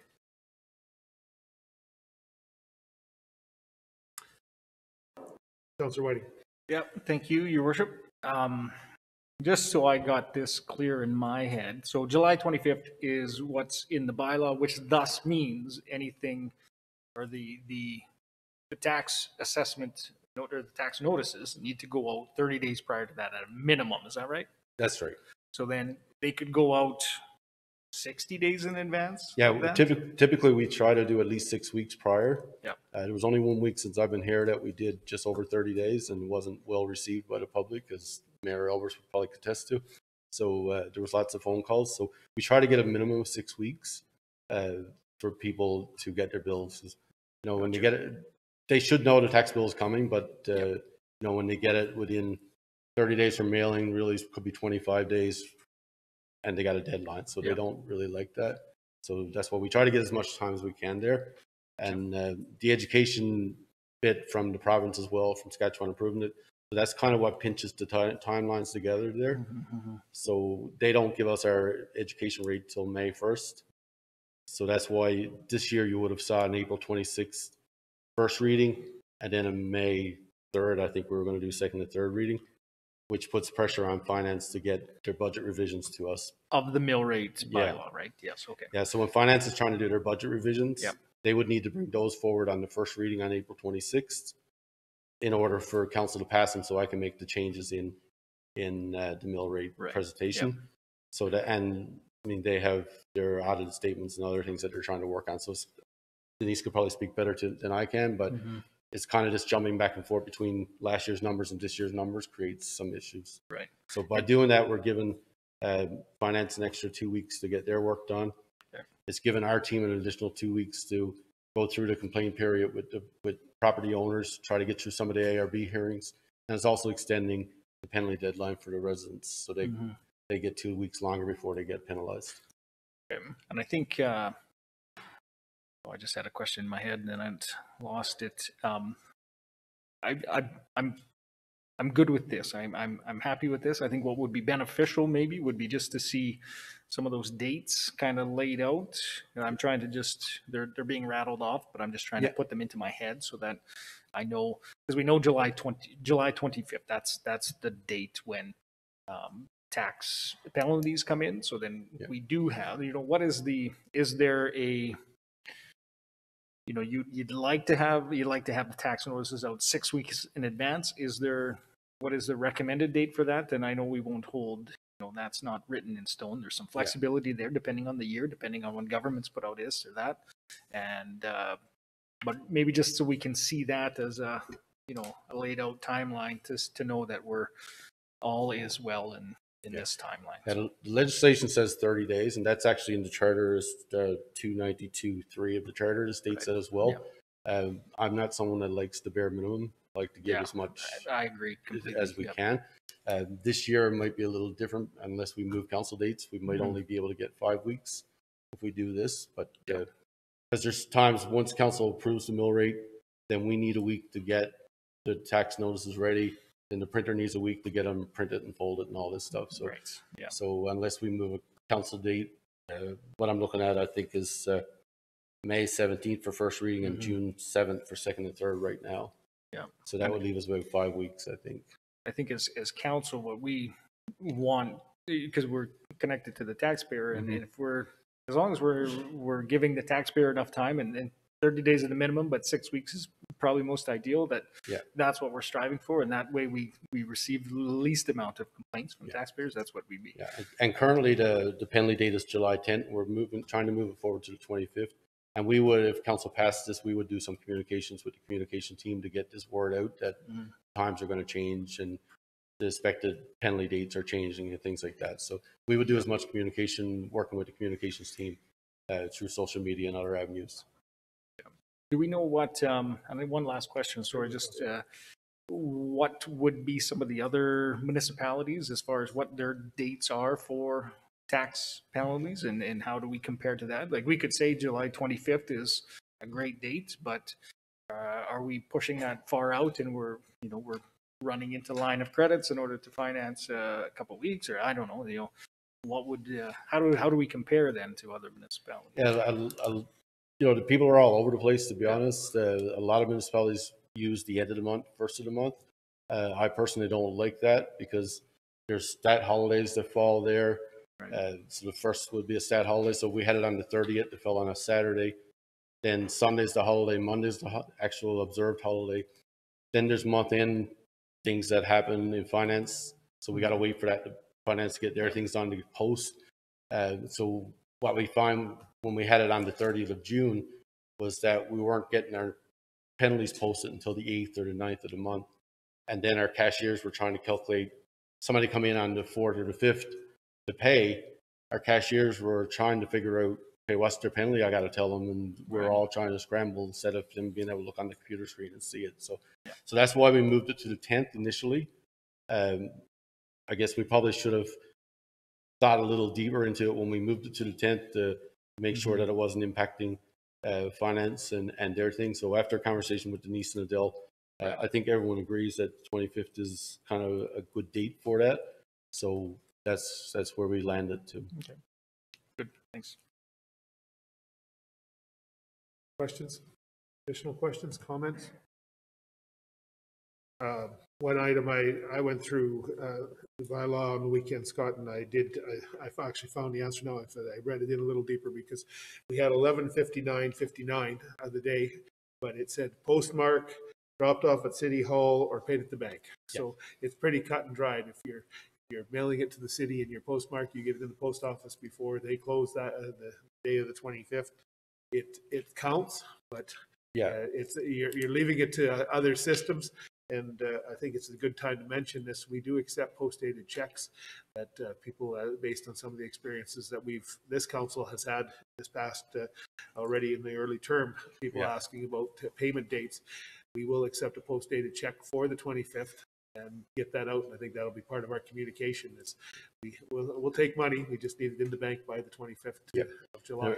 The reason we put that 11:59:59 in there was because last year there was some confusion on whether it was the morning of the 10th or the end of the day at the 10th. The charter actually says, I think it's section 296, that if it's postmarked by Canada Post, we have to accept it as long as it's postmarked before that, as well as banks. If somebody went on and paid and it took the bank 4 days to get it to us, that's not their problem. That's, so we're going to accept that. And typically, the morning of the 26th, in this case, when we come in, whatever's in the Dropbox, we assume is on time. No, I think that covers it off very well and it's pretty clear. It's pretty clear and consistent that way.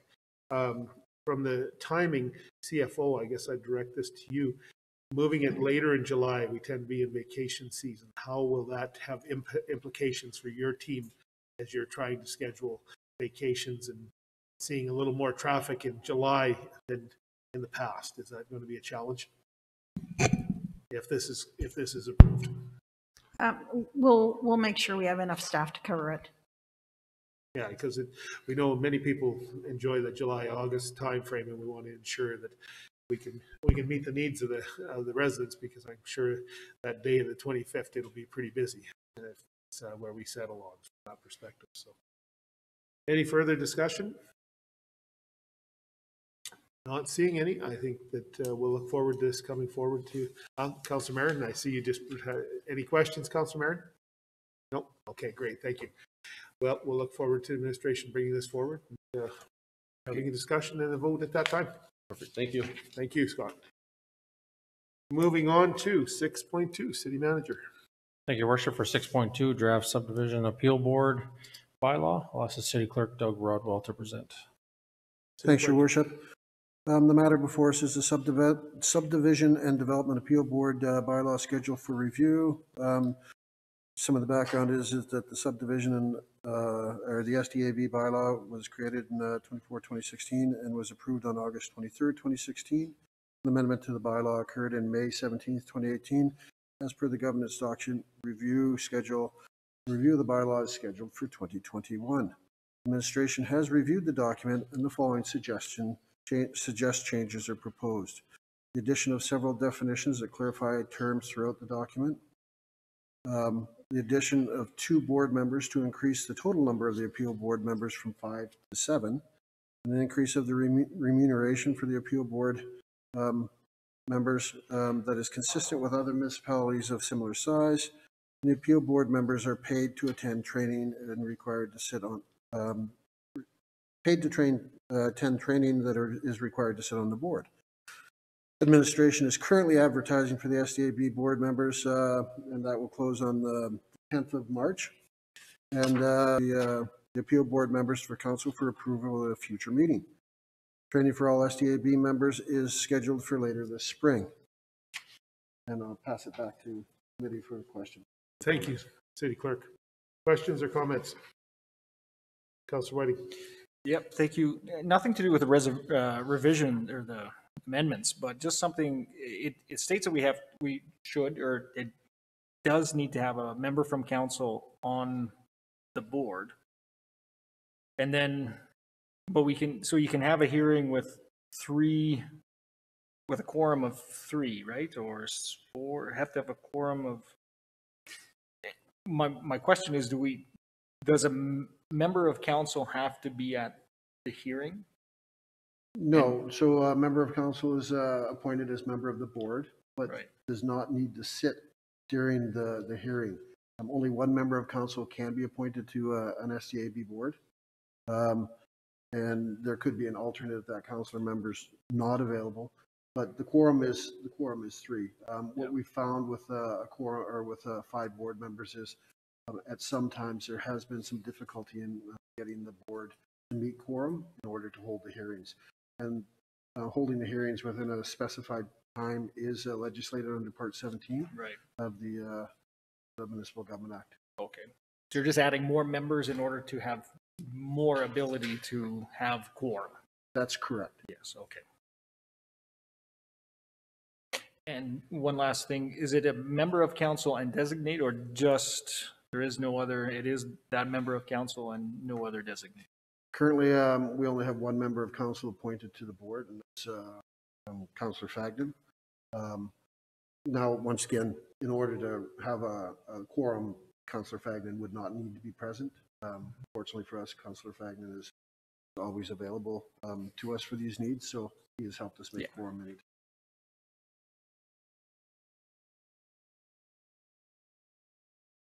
Any other questions or comments?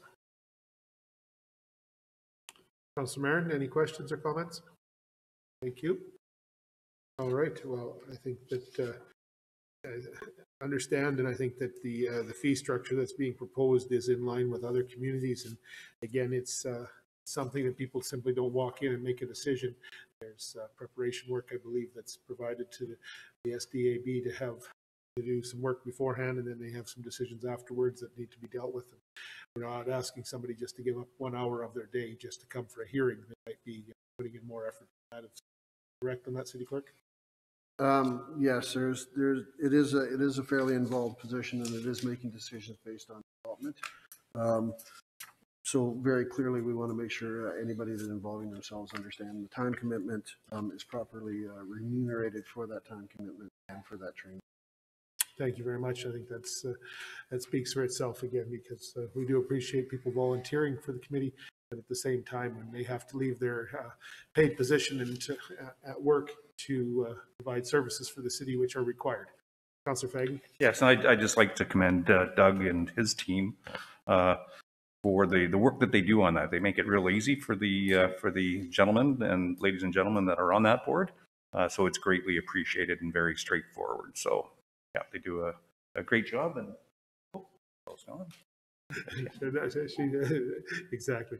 Well, thank you, Councillor, and thank you for sitting on that board, because you've likely got more experience than the rest of us all put together on that one. So I appreciate you doing that. Any other comments for administration on that one? All right, moving on to item number 7, other matters. Councillor Buckingham. Thank you, Worship. I wanted to make an amendment to the meeting just so I had the opportunity to speak to a couple of things that I thought were pertinent today. As you may or may not be aware, the world's longest hockey game started on February 4th and ran for 252 consecutive hours. The selfless individuals that braved minus 50-degree weather with a goal of raising $1.5 million for cancer research.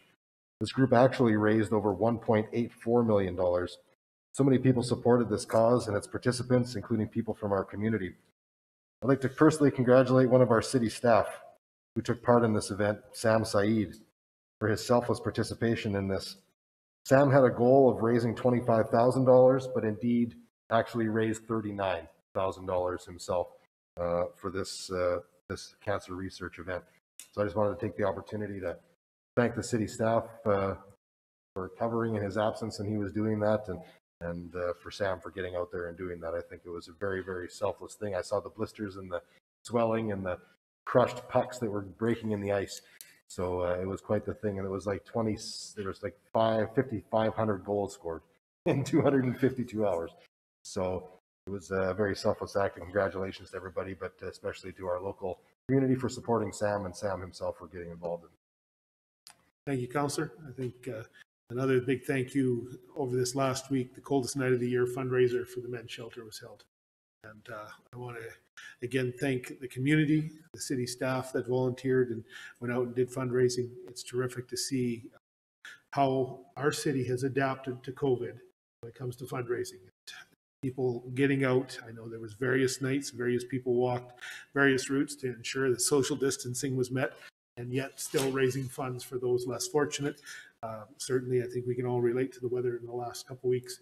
It has been awful darn cold. We've certainly received a break lately, but I think that it's an annual fundraiser, and they were able to carry out, and I hope that they were able to meet their goal. I haven't seen the final total yet, so, but I think again, kudos to the community, various groups that have walked in the past, and even and city staff getting together a team to help do that. Thank you very much, Councillor Buckingham. Sorry, Councillor Diachuk, and then back to Councillor Buckingham. Thanks, Your Worship. I just want to extend thanks on behalf of a whole bunch of community members who had a water break on Saturday, and they called the city notified, and then they called me early on Sunday morning to see what I was going to do about it. I said, well, I'll make a call. I'm not usually in the business of repairing water mains, but I think our city team does. And literally after I finished the call, she was going to call me, but it was minutes after calling me. Our city staff and Russell was out there, and she called me back to thank me, and she especially wanted to say from all of the people in her area and community, she wanted to extend thanks to, again, I know that Dion and Dawn were involved in it, and other city staff and Rustwick Construction. They were able to get in there early Sunday morning and out of there, I think, by 8 o'clock on Sunday night. So people in the community will have least amount of disruption, particularly this time. So again, passing on the thanks on their behalf. So well done. Thank you. Thank you, Worship. The second thing I wanted to bring up today was to pass on my condolences to former Mayor Rob Saunders on the passing of his father, Wes, who was a staple in the Lloydminster community. And as a young broadcaster first moving to Lloydminster, Wes had retired previous to my arrival, but Wes was still quite frequent around the newsroom, and I got to hang out with him on a few occasions, and I met him very early on in my time in Lloydminster. He coached our charity CKSA hockey team that we had at the time, and always had a great time with Wes. But anybody who's been around Lloydminster for any length of time will know Mr. Saunders, and I'd like to express my condolences to the former Mayor Rob, his family, and thank Wes publicly for all the years of dedicated service, because in my opinion, that's what it is. The service to our community and reporting and everything he did over his time in our local news. Wes could have really, he was good enough, he could have went anywhere. He could have chose to go anywhere, but on the national stage, but he chose to make Lloydminster his home, and we benefited from that both in his reporting and his family here in the community service that they provided. So just wanted to make mention of the passing of what I would call a Lloydminster legend and pass on my condolences. Thank you, Councillor. Those indeed. Councillor Whiting? Yeah, thank you. I just had to go in and take a look. You brought up the coldest night of the year, and I had to go in there and just double check to see that I don't know if we should be happy that our city is in such great hands that when they set a budget of raising $500, they actually get $1,500. But, or if we should be concerned that there's a bit of sandbagging going on at our highest financing level here. But it looks like our city's team with the captain, Denise at the helm there, and of course Wendy and a few others here, Patrick, Randy, they looks like they've raised $1,500, over $1,500 with a goal of only 500. So congrats to them. Indeed. Anything else that needs to be brought forward? Councillor Thorson. Thank you, Your Worship. This is on a much lighter note. If anyone sees any election signs of mine over the next couple of days, there's probably one or two that got buried by snow. Probably could just throw them out at this point. I do hear that they make a good weather front on the front of your car. Oh, there you go. Yeah, if you see one, pick it up. You could probably toss it. I don't think I need those ones anymore. Or just let me know if you see one somewhere. Yeah, there's some buried in there. Doug's writing this down so he can. Yeah, I think the city clerk did inform me there is a fine for not having your signs picked up 72 hours after the close the election. So we'll ensure that those signs get picked up, I'm sure, Councillor, very quickly. Anything else? Your Worship, just I want to acknowledge this will be Dan Hobson's last council meeting with last meeting of council with the city. Dan and his family are moving to Ontario as of March 5th, and want to wish him all the best and thank you. He has a lot of involvement with council at policies and arranging meetings and stuff like that. So I want to thank Dan and wish him all the best. Thank you very much. I know he's likely got all the policies written for the first quarter, if not the second quarter. So I know his legacy will last for a little while after he leaves. But thank you very much, Dan, for all the work you've done. You've been instrumental working with council over the last term and this term, helping work with the legislative services team headed up by the city clerk. You're a valuable part of the team. We will miss you, and we wish you all the best in your endeavors in the East. And maybe you can help them understand oil and gas a little bit more. You're going to send a little message there as well. So with that, if not seeing anything else, I'll ask for inquiries from the media. Oh, sorry, Laura Lee, my apologies. Oh, thank you. I just wanted to say that last week was Random Acts of Kindness Week, and so Lloydminster had kind of exploded with all these wonderful random acts of kindness. And just watch this week, Beyond Border Circle of Change is a group, a coalition of local agencies along with school divisions, and they'll be out doing the Kindness Wins campaign, which is supported by Lloydminster Co-op. And you might have noticed my pink shirt today, and so just pay attention for that and participate. Lloydminster Youth Council has a little surprise for the community as well, so we're looking forward to another great week as we paint the town positive and paint the town pink. Great, thank you very much, Councillor. Now, off to the inquiries from the media.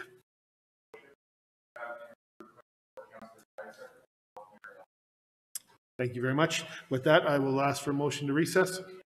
Councillor Whiting, seconded by Councillor Hychuk. All in favor? Opposed? Carried.